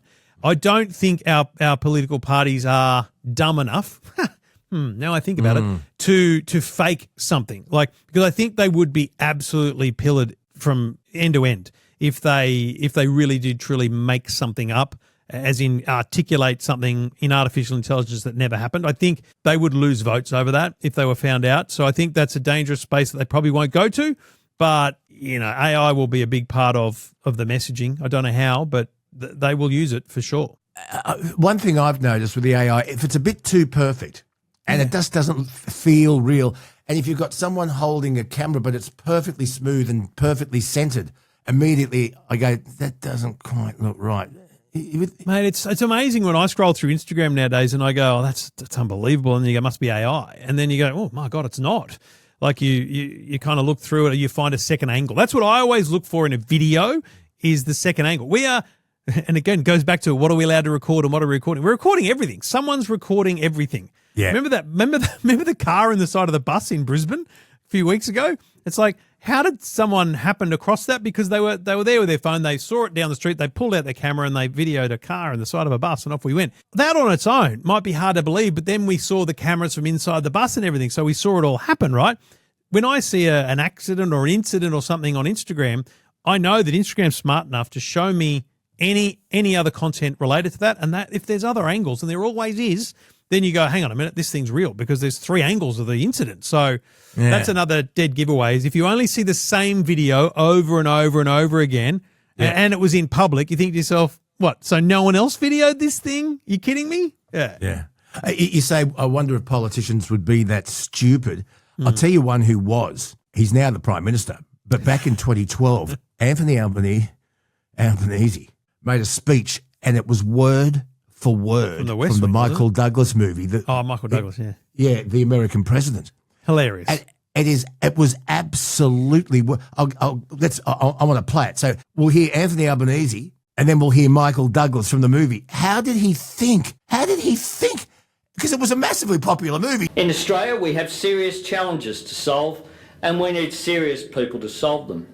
Unfortunately, Tony Abbott is not the least bit interested in fixing anything. We have serious problems to solve. It was a massive movie, and he copied it word for word. How did he not think that wasn't going to be exposed? Do you remember that? I do. I remember it because I was working in radio at the time and, it got some fair play on the radio once it was determined. It didn't, and, see, I wouldn't have picked it, but a solid movie bus is going, hang on a minute. I love the movie and I picked it straight away. He talks about his nemesis, Bob Rumson, running for all the wrong reasons and doesn't. And Albanese lifted it word for word. And see, that's just stupidity. That's not AI. I know, but I'm just saying, you said, would a politician be so stupid? Yeah, that's true. Okay, well, let's wait and see. But I've got no doubt they'll find a way to use AI. I think we should be more worried about the next election when it comes to robocalls and those kind of things because it's going to be so much easier to do all that stuff. And, essentially, so think about this. Here's a use of AI if authorised. So if the Labor Party, they could give Anthony Albanese 20 minutes. He could just speak for 20 minutes into a computer and that computer will learn his voice. They probably don't need to get him to do it because there's so much of his voice on record. And then they can essentially use robocalling, so computer phone calls into specific electorates where they could make it sound like Anthony Albanese is on the other end of the phone to the point where if they have your name and number from a hack or a database, they could say, hi, Luke, it's Anthony Albanese here. I just wanted to talk to you about the seat of wherever. And, so it's specific about your name. It's about the seat. It's about the topics in your area. It's about, all those kind of things in the news. And he didn't say a word of it. It was just his voice. Yeah. The AI thing really gives me the shits because I think get a real person to do it. And there was something I saw on YouTube and it was the history of the state of origin. I thought, okay, I'll watch this. Yeah. And they talked about the New South Wales captain, Tommy Ranadoukas. Oh, my God. And I turned it off. I went, Jesus, get someone who... Oh, it really annoyed me. It made me angry and I got rid of it. And mate, that's just lazy content trying to make money on YouTube. That's the problem with YouTube at the moment. It's just full of AI slop. And the algorithm keeps pumping it back at me. The only platform that has put a button in, because there's buttons on Facebook and stuff where you can go, I report this content because it's spam or scam, whatever. Yeah. LinkedIn. Of all places, LinkedIn has a button, report AI slop. Really? So can we get that button on every platform? Because I would like to report so much content. Oh, Trevor Long. Hey, good to talk to you, mate. We'll talk again in a couple of weeks. How do people find you? EFTM, how do they find you? Tell us about yourself. EFTM.com. Sell yourself. Download the EFTM app and you can reach out. You can send me questions. If you've got tech questions, you can send them through the EFTM app. Good on you. See you, Trev. Cheers, Lukey. Truckie Tuesday is up next, and it's all made possible thanks to GME. the Aussie experts in communication tech for over 65 years. 10-4, good buddies. Whether you're passing vital road info onto the convoy, calling out a hazard ahead, or telling old mate to get off Channel 40 because it ain't a bloody karaoke bar, GME's got the gear to keep your connection steady and crystal clear. Truckie Tuesday is straight ahead. Ladies and gentlemen, boys and girls, welcome to another Truckie Tuesday. It is Truckie Tuesday 132. And the king of the Kenworth, Rod Hannifey, joins us, and the millennial is in the background today. We can hear her, but we can't see her because she hasn't done her hair or put her lippy on. That's what I'm tipping, Rod Hannifey. Good morning to you. Good morning, mate. How are you? I'm very, very well. You're at your home base in Dubbo. I am, mate. Yes. Had a short week this week due to casino. Ended up getting home early, but I got a service done yesterday. That's really good. Made a couple of little pieces, got a few little jobs sorted out, rang a couple of people and annoyed them. And at this stage, I'm loading on Sunday to go back to sunny Queensland. Rod, a little post-mortem on our trip to casino. I found it extremely rewarding. And I've got to say this, if you remember 10 years ago when you contacted me on Triple M and said, listen, do you have any idea how many truckies listen to you around Australia? And they don't all like Slim Dusty. They do like a bit of Cold Chisel and Jimmy Barnes and Led Zeppelin. And we started our friendship, and it is now a friendship. We feel you're part of our family. But I was absolutely, and I think the millennial was too, I was overwhelmed at the warmth and the welcoming we were given at casino. So many truckies and truckettes and their wives and their partners and their kids coming up, shaking our hands, asking me to sign merchandise and things. I mean, I was overwhelmed, Rod. I wasn't prepared. It was amazing, wasn't it? It certainly was, mate. And as I've said over time, it's the one place that we, as truck drivers who do this life all the time, get to sort of mingle with the public. Now, you would have seen a lot of blokes there still polishing and scrubbing. They've spent weeks preparing. And they've given up their day or their week, some of them, to be there and take part. And it is a recognition of that effort, but it's also to show the public that we are human. The town got right behind it as well. And it's those one time where you get to say good day to a mate and maybe have a beer and, outside of the, Jesus, I've got to go and be there type of thing. So, look, it's congratulations to the organisers. It was an incredible event. The Friday Night Lights, they said, went off really well, and they're going to keep that going now. So, look, and congratulations to the blokes that put hundreds and hundreds of hours into having the trucks ready. Yeah, and I want to say thank you very much to Richmond Valley Council. Vaughan McDonald, their general manager, we were his guests at his lovely home, which is just out of town. I know we can't see you today, Millennial, but what impressed you the most about it? Just how many trucks they were able to coordinate parking. I don't know what angle degree it is, but yeah, watching them all back into their spots without a hitch was pretty incredible. I don't know how you maneuver vehicles that large with such precision. Like it's captivating to watch. They should do it for a living. And I got to say this, what about Kelsey? What about the time and dedication they all put into polishing up and having their trucks ready to be on show? Unbelievable. I don't understand, Rod. They didn't all have somebody pick on them and say, look at that stone chip on the front of your bull bar. That was disgraceful, Did they, Rod? Kelsey? That was disgraceful. Well, what I was going to say is, I don't understand. Are these trucks used? Because obviously, Rod, you use your truck quite a lot.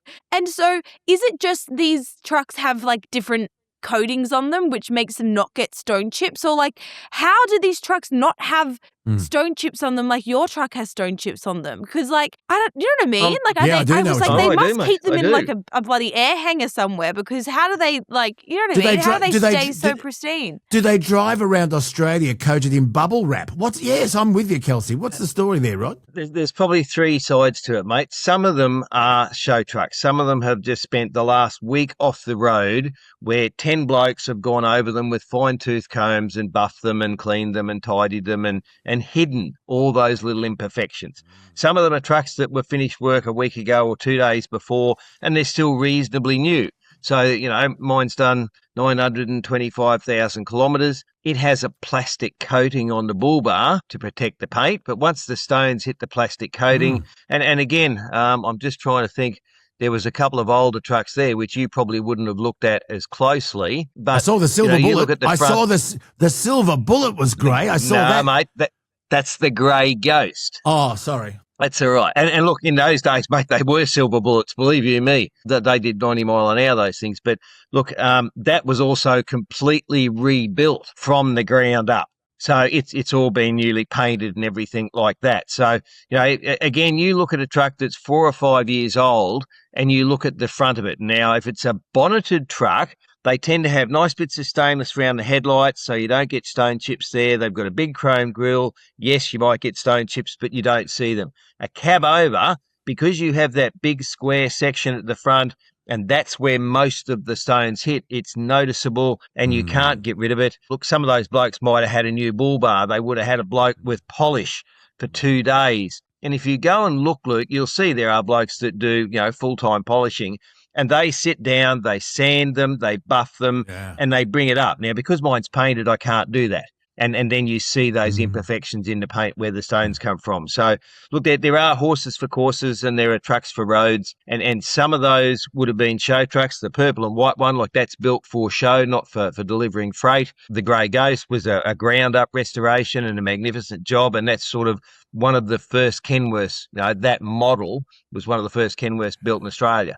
So, look, there is a difference in a bloke turning up there having just driven from Cairns and a bloke who's had the truck off the road for a week to make it look like it's brand new. Yep. All right. Listen, we've got some trucking news to get to in a sec, including the big news, not just of the week, probably the biggest news in the trucking world of the year, and that is the logistics giant ACFS being placed into administration. We'll get to that in just a second because we're talking about the possible loss of over 1,500 jobs. And ACFS Logistics, well, God, they move and manage shipping containers, rail terminals, warehouses, but they also look after brands like Coles and Kmart and Bunnings. I mean, it's a huge, huge company that's got itself into $60 million worth of tax trouble. We'll talk about that and we'll have some comments from our legal eagle, Belinda Hughes from Hughes Law, including her win of the week. That's coming up. But first of all, let's go to some listener feedback. This is Darren. Hiya, Luke. I just found this in my videos from 6 years ago when I was doing full-time interstate. Thought you may like to watch it. To this day, I still think it was my lucky day to get out of this with not even a scratch on the truck or the trailers. At the time, I was in a K200 as a B-double fridge vans fully loaded to 68.5 tonne. I love your videos and your interviews. You do.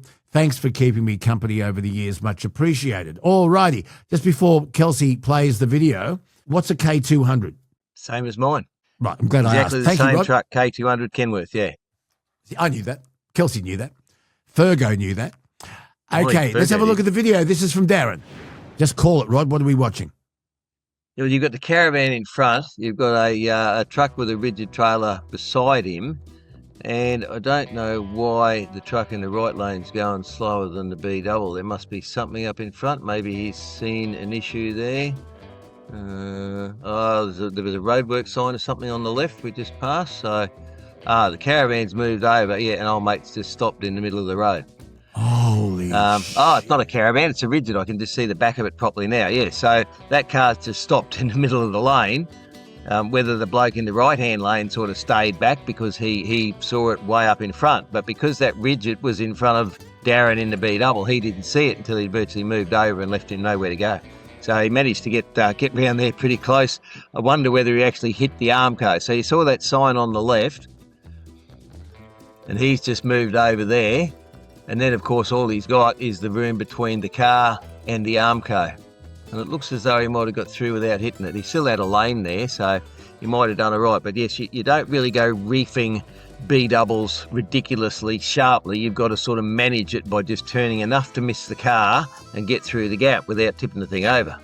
Rod, you were telling us a story at casino about the stress and concentration needed to drive. And you were talking about If I get it wrong, please tell me. You will. Was it a triple B double? A triple double? No, triple road train. Triple road train. And you said if you move your steering wheel a fraction, the last trailer can move 3 meters. Explain. The way you told the story was scary. Yeah. So, B doubles, even if you watch, and I've got to say, Luke, I followed a B double down the road the other day and he was swinging all over the road. And I don't know what his problem was at the time, because generally B doubles track really well. And we've talked before about the 2 types of couplings. So an A coupling is using a ring feeder on the back of one trailer and a converter dolly, which is virtually a chassis with an A-frame and a turntable on it. And then you put another trailer on the top of that, the same as you would hook up to the turntable on the back of a prime mover. Now, a B coupling is that type of coupling used in a B double, where the back trailer virtually sits on the back half of the front trailer. Now, that's more dynamically stable, and that's why B doubles generally have a very good safety record. And yet I recall a certain radio announcer keeps saying to me, geez, Rod, there's another B double crash. What happened there? And that's because there's probably 80% of the road transport fleet now are B doubles. But they were rolling over. There was a time there, Rod, where we kept hearing, once a week, we kept hearing about a B double going over on its side. That I remember that. Yes, and there still is, Luke. And I've got to say, after the casino show, I travelled up the Pacific Highway during the day, and I could see 4 separate spots, and it seemed to me that every single one of them was at the end of a straight, where instead of where the road's gone round to the left, but the truck hasn't, and they've gone straight ahead off the end of the straight through the centre. And that scares all of us to death. But look, with a triple road train, you've got a truck and trailer, a dolly, another trailer and another dolly.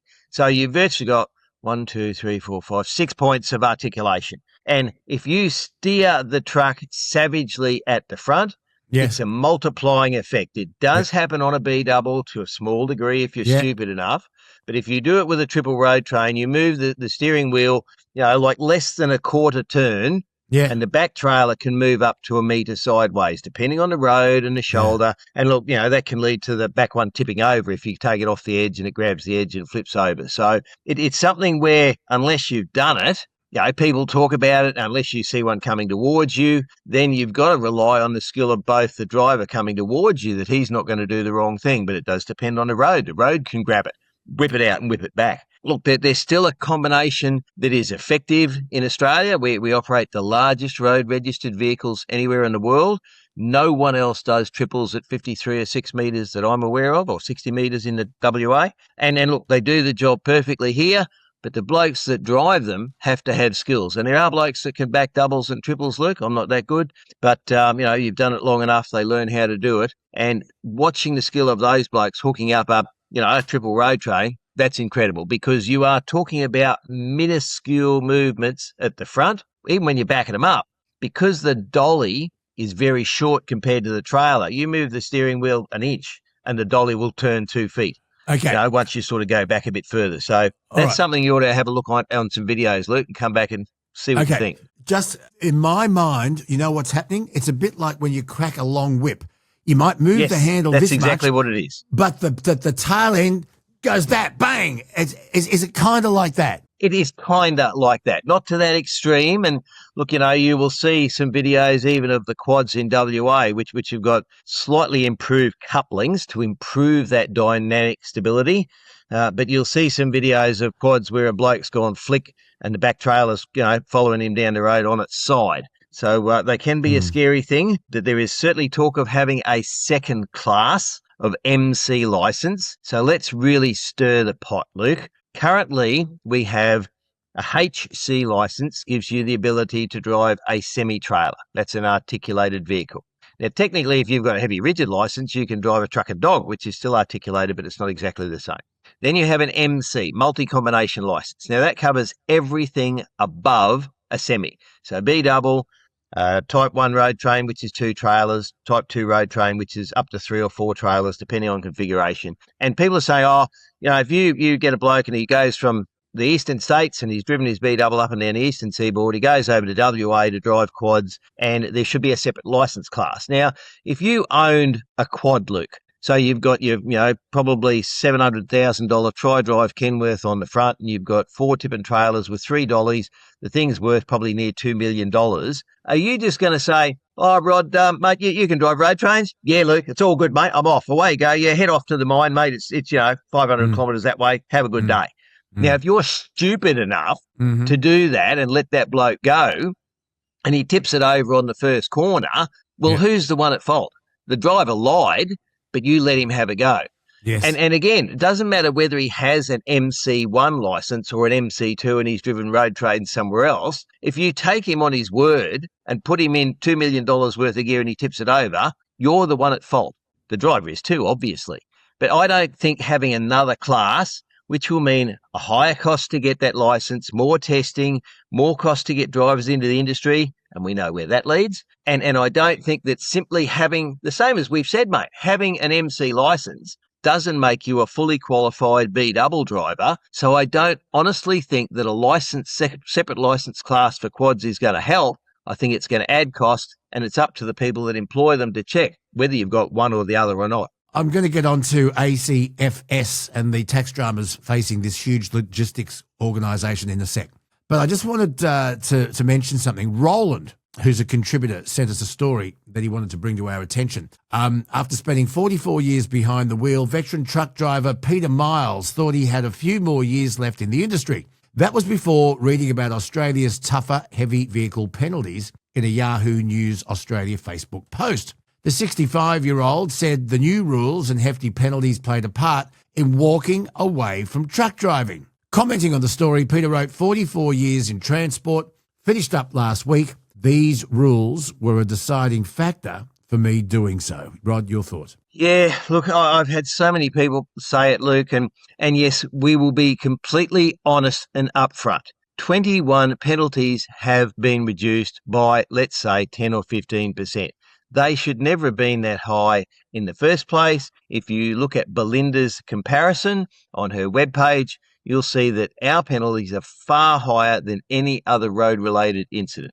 Yes, 50 penalties have gone up, and not by 10 or 15%, some by probably 150%, so way more than doubled. Mm-hmm. And again, if you look at those penalties, and yes, to those who will say it only applies to repeat offenders and it is the maximum court-imposed fine, that does transfer to what happens. You normally get 10% on the road, so the fact they've gone up means that those on-road penalties will go up. The fact is they're affected by CPI, so they will continue to increase every year, and now that they've been more than doubled, that increase will be more each year.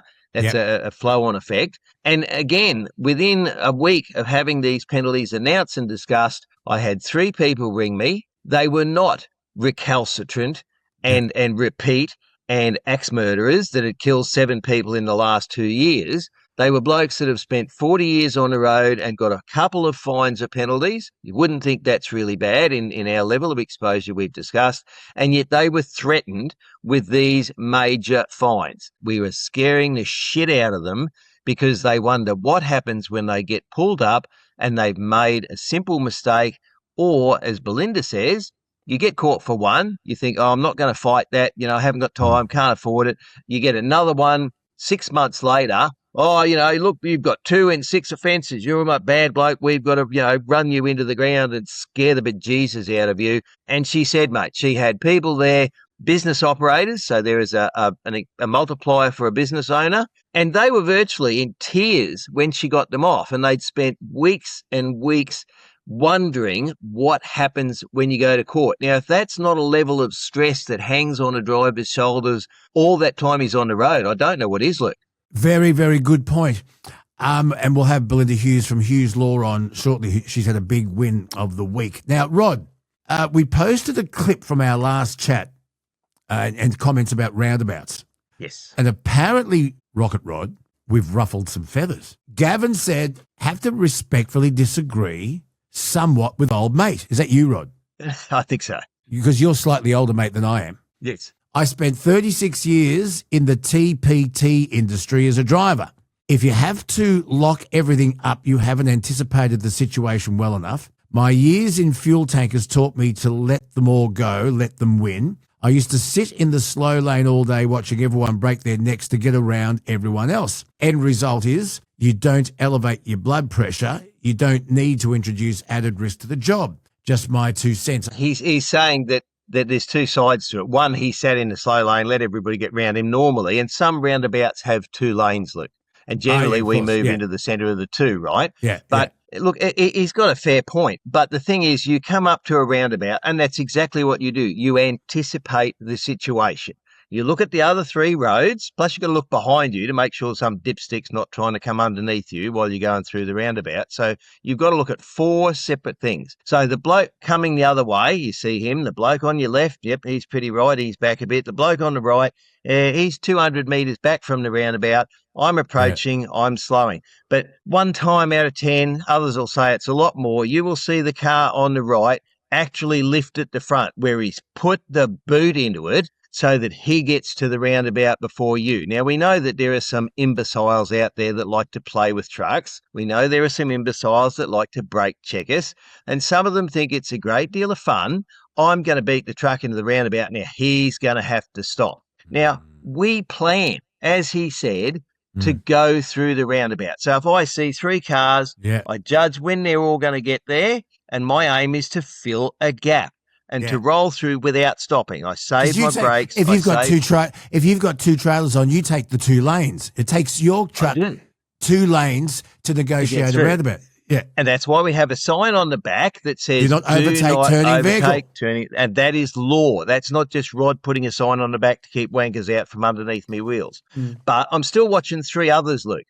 So you anticipate it. You think, yeah, if I slow a bit more, he'll be gone and I can go in, because you don't want to have to stop and then pull 68.5 tonne of B-double off from a dead start. You know, a UHF isn't just an accessory. It's a lifeline. It's exactly why I'm stoked to have GME on the Bonafide podcast. They're the only Australian manufacturer of UHF CB radios and emergency beacons, operating right out of a purpose-built HQ in Sydney. You want to know how many locals they keep in steady work? 250.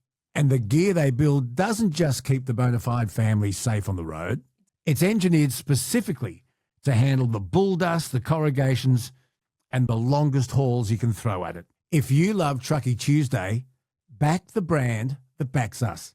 Head over to gme.net.au. That's gme.net.au. Links are in the description. Let's get back to the chat. Not every time, look, 1 in 5, somebody will accelerate and try and beat you, and then you have to decide, do I keep going and allow him to plough into the side of me, or do I lock everything up? Was an exaggeration, yes. I'm not locking everything up, but I am coming to a fairly quick stop because he's sped up to take away that space I thought I could fit into. Then you've got to worry about the blokes behind you, whether they're actually watching you or him, because you had to come to a stop. And that's it. You decide. Do I keep going and fight him for it because I would have been there, or do you let him run into you? Now, he's got a valid point. You sit back, let the others be dickheads. That's better. Anyone who is in the roundabout has right of way. If someone's inside that roundabout, they have right of way. Let me ask you a question, Rod, and for people who don't drive trucks, but we all negotiate them, but driving around the cities, you've got to negotiate buses, public transport. Now, same thing with roundabouts. But if you are going past a truck or a bus and they're on your left, and then when you're about halfway past them, they then decide to put their right indicator on. If you are halfway or more to the front of that vehicle, do you have right of way, or can that truck or bus just pull out and hit you? No. So that's where the right of way rule does apply. So you're talking about a 2-lane situation, correct? Where the truck is in the left, or a bus is pulling out from a stop. Now, with buses, they have their own sign that says you must give way to them. Yep. You have a look on the back of a bus; they've got a sign that says you must give way to the bus. Right, Yep. So they're a bit different. Even if they've got their left indicator on, and you get halfway past them, and they put their right indicator on, the bus still has right of way. You're supposed to let them out. Yes, that's the law. All right. Yeah. But look, so because that car is on my right and I am going to merge into his lane, I have to give way to him. If he's halfway up the trailer, I should wait and allow the car to pass. But then half the time, Luke, by the time you wait for him to pass, the next car has seen you with your indicator on, ready to move over, and they speed up so you can't get over as well. Okay, so the next Carl, comment... The next comment, Carl. Yes. Carl, they continue to put roundabouts on our major truck routes. So if I can get my bull bar onto the roundabout before you, it's mine, unless you are bigger than me. Well, and we'd like to think that we do not play I'm bigger than you, therefore I have right of way. You'd like to think that's not the case. Some do, but, people in four-wheel drives do that over cars. And your other mate who said simultaneous entries are a curse, though, who has right of way in that case. And that's where the car has sped up. They've seen you coming. I'll put the boot in so I get over the line and I'm in there first and I have right of way. So, look, if everybody did the let's be a thanker instead of a wanker, and thought, let's share the road. The other one's there. What am I going to lose? I'm going to lose 2 seconds here. If I stay at this speed, let the truck roll through. I'm in a car. I'm only 2 ton. I'll just roll up a little bit slower. And look, you come back to defensive driving. We've spoken of it so often, Luke. Mm-hmm. Now, you get into traffic and you can tell who's done a defensive driving course. The one single biggest factor is someone who's in a hurry, is coming up to the red light. They're on the brakes at the last minute. The car's standing on its nose. The light changed. They've got the boot into it. They're roaring 60 feet to the next red light. The defensive driver is on. It doesn't even touch the brakes 200 metres before the red light, and he will generally, if he can, roll through when the light changes green with the traffic without touching the brakes, doesn't need to accelerate. And look, we've all done it with our own children. Why are you accelerating up to a red light?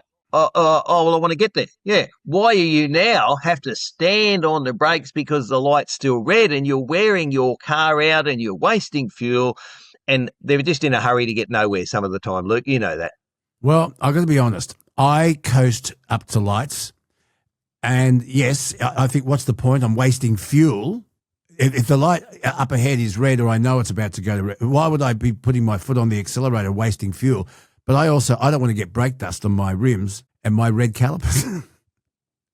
I'm really easy on my brakes. But yeah, you're right. Lee said, please put the question out there about U-turns and watch people come back with all sorts of bizarre answers. Rod. Yes, New South Wales, a lot of intersections are signed that you can do a U-turn. If it's not signed that you can do a U-turn, it's illegal in New South Wales. Now, look, I don't have a perfect knowledge of every other state. I see there it says that some of the South Australian drivers are saying the rules are different. Don't know, don't care. I don't do a lot of U-turns in B-doubles. I will say, and I think there's probably not a B-double driver out there who hasn't gone somewhere one day and gone, oh, shit, this is not really where I want to be. Can't go around the block. I think I can get away with a U-turn here safely, and most manage to achieve it if they've got a little bit of skill. Some don't. Some get caught on islands and block traffic and have to have 4 goes. So, look, we've done it when we've been somewhere we shouldn't have been. If you do it sensibly, and that's probably the biggest thing with anything, isn't it, Luke? Like, you can have a look at the situation and think, I will wait for a break in the traffic, I can do a U-turn. But look, people that do them in the wrong place, and look, I only saw a video yesterday came up, and I'm fairly certain it was the Coonabarabran dog trap gully pads where there's a car on the left. Yeah. And a truck's come along and the car's just done a U-turn straight in front of the truck. Yeah. And look, I've got to say there was an accident announced on the radio probably about 3 years ago. 2 people were killed in a car. And again, they'd gone past the Mendooran turnoff and thought, oh, goodness me, we were supposed to turn left back there. We'll just do a U-turn without looking at the truck coming down the hill the other way at 100 kilometres an hour. And they both died. So for goodness sake, if you can't see properly, wait till you can, and don't just think because you do a U-turn that there's no one else in the way that's going to run over you. I was always of the impression in New South Wales that obviously no U-turn where it's signposted, no U-turn. You can't do a U-turn over double yellow lines, and you can't do a U-turn at traffic lights. Now, I don't know whether I'm right or not. That's what I've always believed. The traffic lights is correct. In the law, it says you can't do a U-turn at traffic lights unless it is signed that you can. And you will see a sign that says U-turns permitted at traffic lights. Yeah, right. So that gives you the permission to do it. If that sign's not there, you can't. Yeah. But in New South Wales, you can turn right over double lines into a property. Yes, I know that. So if you've got a farm, yep. But in I know Queensland, that. technically, my understanding is you can't turn right over double lines at all. But again, that was back then when I had a Queensland line. No, I know you can turn right over double yellow lines if you're turning into a driveway, a property. Yep. But no, I'm getting back to U-turns. You Don't cannot. know about U-turns. I was under the impression you cannot do a U-turn over double yellow lines. I'm going to have to check up. We'll have to look at the law. We'll look at the law. Speaking of the law, Belinda Hughes coming up soon. Now, let's have a talk about the biggest news story, not just of the week, but I think in 2026. And I'm very keen to hear your thoughts on this, Rod, and the feedback that you're getting on the radio. The radio, thanks to GME. Do you like that? I do very well. Good segue. Thank you. ACFS. ACFS, folks, is one of Australia's largest trucking and container logistics operations. And they've been placed into administration by specialist lender ScotPac. Now, I know that they had a court appearance last Friday, and we'll hear during the week where they're at with all of this, because they have a reported tax debt of almost $60 million, according to the Australian Financial Review. Salia Advisory has been appointed administrator of ACFS Port Logistics. When was that? Last Thursday. Now, we're talking about an operator that moves and manages shipping containers between ports, rail terminals, warehouses for large retail and industrial brands like Coles and Kmart and Bunnings, and the list goes on. We're talking about the possibility of losing 1,500 jobs, maybe even more. Now, couple of questions. How does a company find itself with a $60 million tax bill? Those people that have been like they may be losing their jobs, and I hope it doesn't happen. I'm hoping, Rod, that the ATO would say, look, we want our money. Let's come up with a payment plan. Let's get you back on track. I'm pretty sure that's the way it will work, unless there's been negligence and criminal activity, and we'll assume that that's not the case. Let's hope not. Rod, ACFS, huge news. What's the latest? So, mate, many years ago, we had the Glenn Sterl inquiry into a safe and viable road transport industry. Now, Arthur, I believe Arthur is the son. His dad started the company. He turned up at that inquiry, and he spoke very passionately about the fact that in his business, and that's container transport, that he would go and buy a new B-double set, and yet some bloke would turn around and buy a 2-ton Isuzu and a $50 trailer and undercut him. There was a lot of concern, even now within the container industry, about people getting paid box rate, Luke. So You understand hourly rate, that's very simple. You start work at 8, you get paid until you finish work. Box rate is, I will give you $100 to pick up that container and deliver it from here to there. Now, you go to the wharf, back in the day, Luke, there is now time slotting. There are actually penalties if you fail to turn up for your time slot. So you say, yes, I'm going to pick up container 1, 2, 3 at 9:30, and you don't get there till 10, you've missed your slot, they fine you for it. And the shipping companies have a lot to do with this, Luke. They have enormous power over the ports. And virtually, many years ago, I worked in the container park, and you'd go down there and you could sit there for 2 and 3 hours to deliver or pick one up because they were busy or there was a ship in or something else happened. So Arthur complained at the time that he'd set up a business, he paid his drivers the correct wages, he looked after his gear, and yet he was being undercut by every bloke that could buy a second-hand truck and cart boxes for a box rate. And look, the fact that at times they have done blitzes in H3R, have gone to the ports and done blitzes and found blokes with, no brakes and ball tyres and all this stuff, and they're the ones he's competing with. So that's just a bit of background. I'm not saying that he's perfect or exempt, but he raised that issue, that'd be 5 or 6 years ago, Luke. So my understanding is, from what I read in Big Rigs as well, it's not just the ATO. He has debts to others, and they thought they had it all solved. They were going to get the ATO thing fixed and before they went to court, but now there are others in that loop. And look, as you say, I wonder how it's going to go, whether he can refinance it and get it set up. There's a lot of jobs involved. Those containers still have to be moved, Luke. Somebody is going to have to do them. There are a number of other companies in that space that do similar things, but he's covered pretty much most of the eastern seaboard. I think he also has a finger in New Zealand, was it, that he's involved there? Think so, yep. So you're talking about a big business we will eventually learn, I suppose, what happened, whether there's something internal that's gone astray, whether it's those outside factors plus others that have brought it to this point. But I suppose at the moment, mate, all we can do is sit back and watch and learn and hope that it doesn't happen to others. Let's hope so, and let's hope it's resolved, because we're talking about a lot of jobs and a lot of innocent people who have just been washed away with this, Rod. Yes, that's always the concern, mate. And of course, with the government legislation, you would hope that they will get their entitlements should the company be found unable to pay. But that means that you and I and every other person in Australia is paying for that as well. So, there should be something in place that if they are found to be responsible, they're held to account. But you and I know that the law doesn't always work that way. I would like very much to hear from anyone in the trucking industry that's affected by this. Could you please send us an email or leave us a voice message? You can be completely anonymous. We won't mention your name if you don't want us to. 0291289311. How has this a catastrophe happened, and how is it affecting you, your livelihood and your family? The ACFS in external administration. And what have you heard? Please pass it on so that we can report on it. Let's have a look at what's happening in the courtroom with Belinda Hughes from Hughes Law. It's time for the Hughes Law Win of the Week. Belinda Hughes is with us once again on her way to netball today. Last time she was actually in the car at netball, but she's on her way to netball. Welcome back to the Bonafide podcast. Hughes Law, this amazing lawyer, 18 years experience, was a police officer, a prosecutor, was a prosecutor with the NHVR. Somebody said at the Casino Truck Show she was on the dark side. And now she's turned to the right side. And you've had a very productive week in court, and it was all about negotiations. Belinda Hughes, tell us about it. Yeah, Luke, it was a really strong week, and I think it's a really good example of how it's not just always one in court.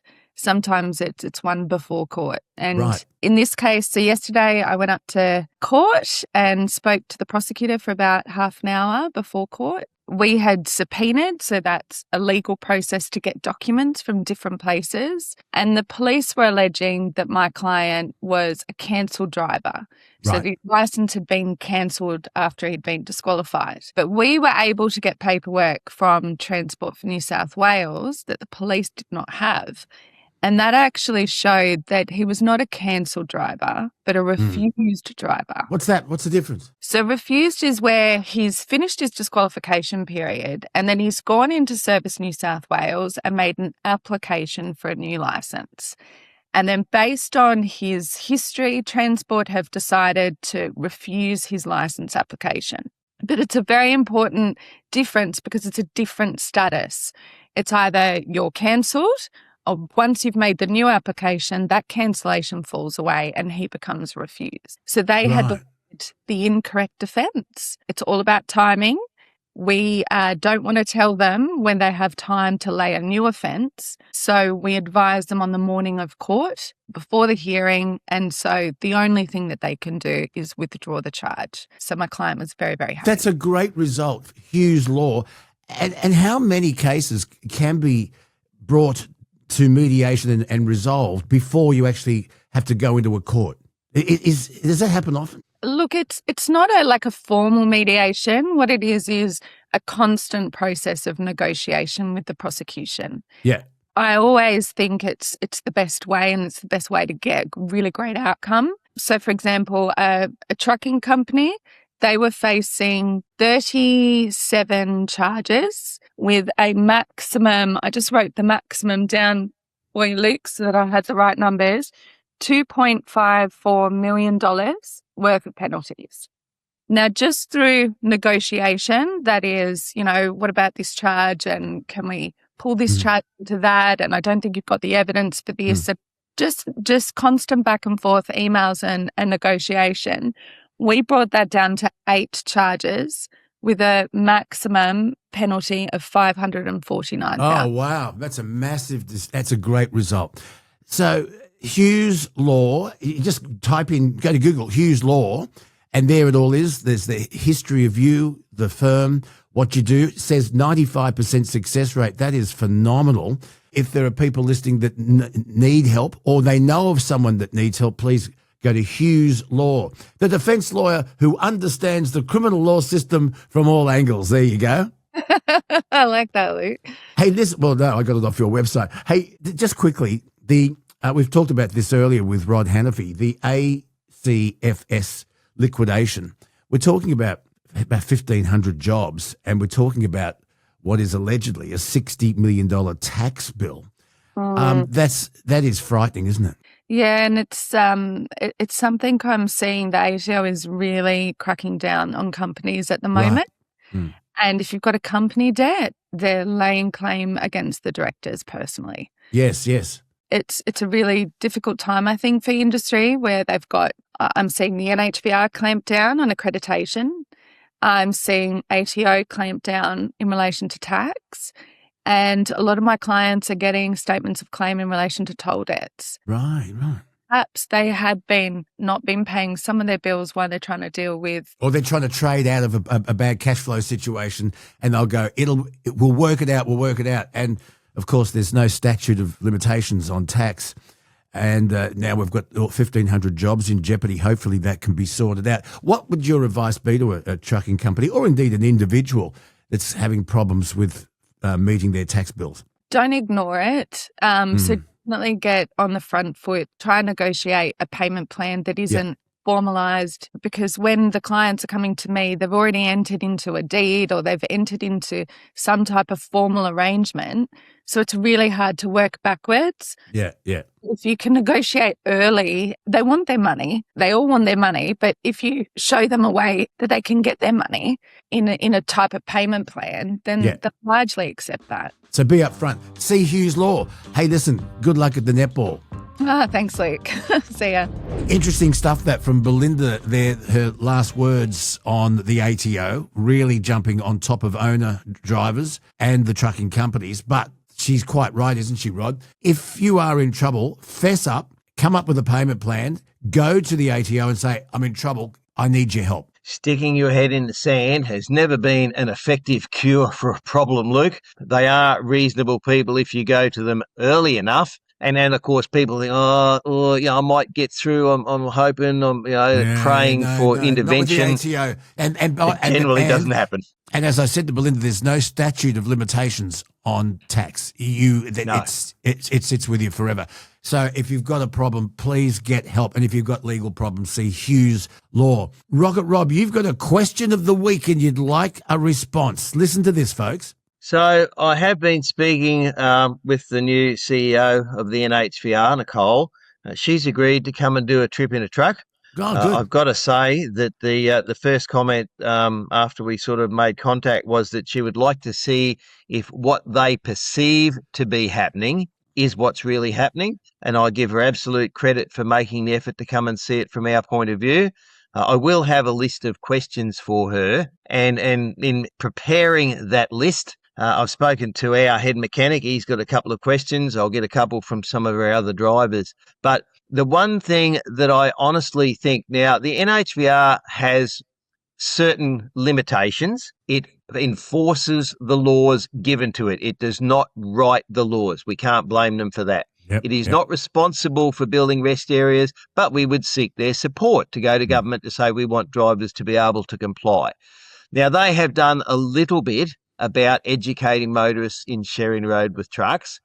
I honestly believe there should be something in the licensing process, whether it's videos that we did funded by NHVR for our top 10 tips, whether it's a list of things that they ask more questions, because currently in your 100 questions, there's only 2 about trucks. That's not enough. So I'm going to ask Nicole that would the industry, if they sought support from the NHVR to push the states. Now, me ringing every state in Australia, Luke, it's like, you asking John Laws, would he buy you a bottle of wild turkey once he finishes laughing? At the moment, of course, he's going to have a hard time doing that. Well, that would have to be during a séance, but keep going. Yes. And I'm sure you'd love to have a séance with John. But anyway, as an aside to that, The NHVR does hold sufficient sway. I would like to think they could go to the states and say, here with these figures, that more than 70% of fatal accidents between cars and trucks are the fault of the car driver. Do you not see there is avenues there to decrease that amount to save lives on the road? And will you support it? Now, the factor behind that, I want drivers to sit down and think for 30 seconds, what is the biggest single factor affecting their personal safety on the road? Now, yes, road might contribute to a crash. You might get told you've got to be there for a deadline, and we know they can't force you to do that. You might have a mechanical defect in a truck, but considering the miles we do, that's not the most prolific cause. It is one. But I honestly believe it's the other people we share the road with. I think they're the biggest personal factor in my safety on the road. And I've said to you, I watch cars coming towards me to see what they're doing. Again, there was a video came up the other day where a car swerved in front of a truck in America, and the bloke's gone off the road. The trailer was up on its side, and he's kept it on its wheels, mate. He did a terrific job. And so I ask drivers, what is the biggest single factor affecting your personal safety on the road? And if we get enough comment, if we get people that come up with something, I'm quite prepared to put that on my list to Nicole and ask, will the NHVR support us in making our jobs and the roads safer for everyone that uses them? So please give us your thoughts. What is the biggest factor affecting your safety on the roads? Send your thoughts to community@bonafidepod.com or leave us a voicemail on 029128 9311. And remember to subscribe and listen to us and watch us on whatever app it is that you are watching or listening on, and share and tell everybody about it. Truckie Tuesday, over and out. Good to see you, Rod Hannifey. I'm glad to see that you're in Dubbo with your family, and safe travelling. We'll talk to you soon. Thank you to GME, and thank you very much to Hughes Law. Rod, where are you off to next? Where's Destination Hannifey? Well, mate, just one other little follow-up.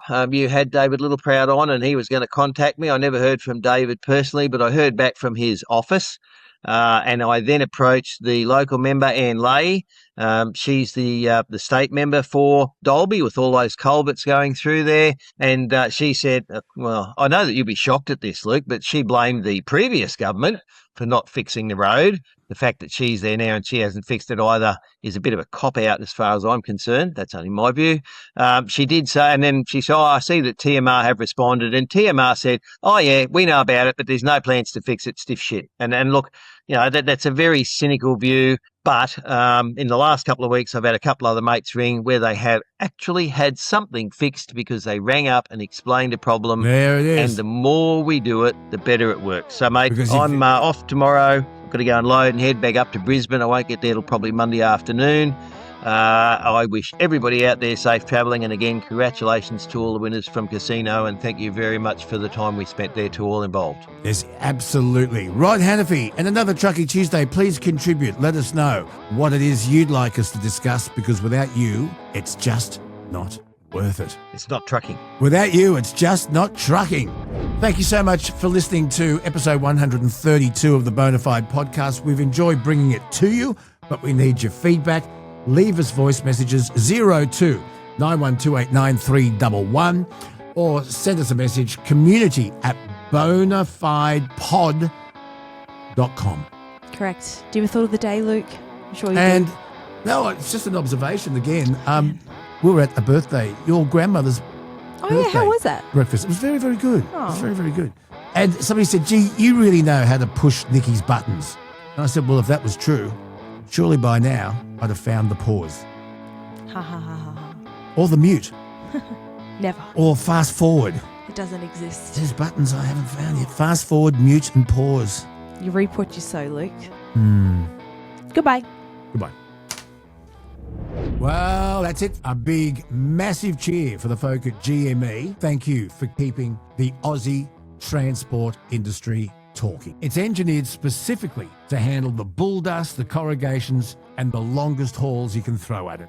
Head over to gme.net.au. That's gme.net.au. Links are in the description, and we'll see you next week.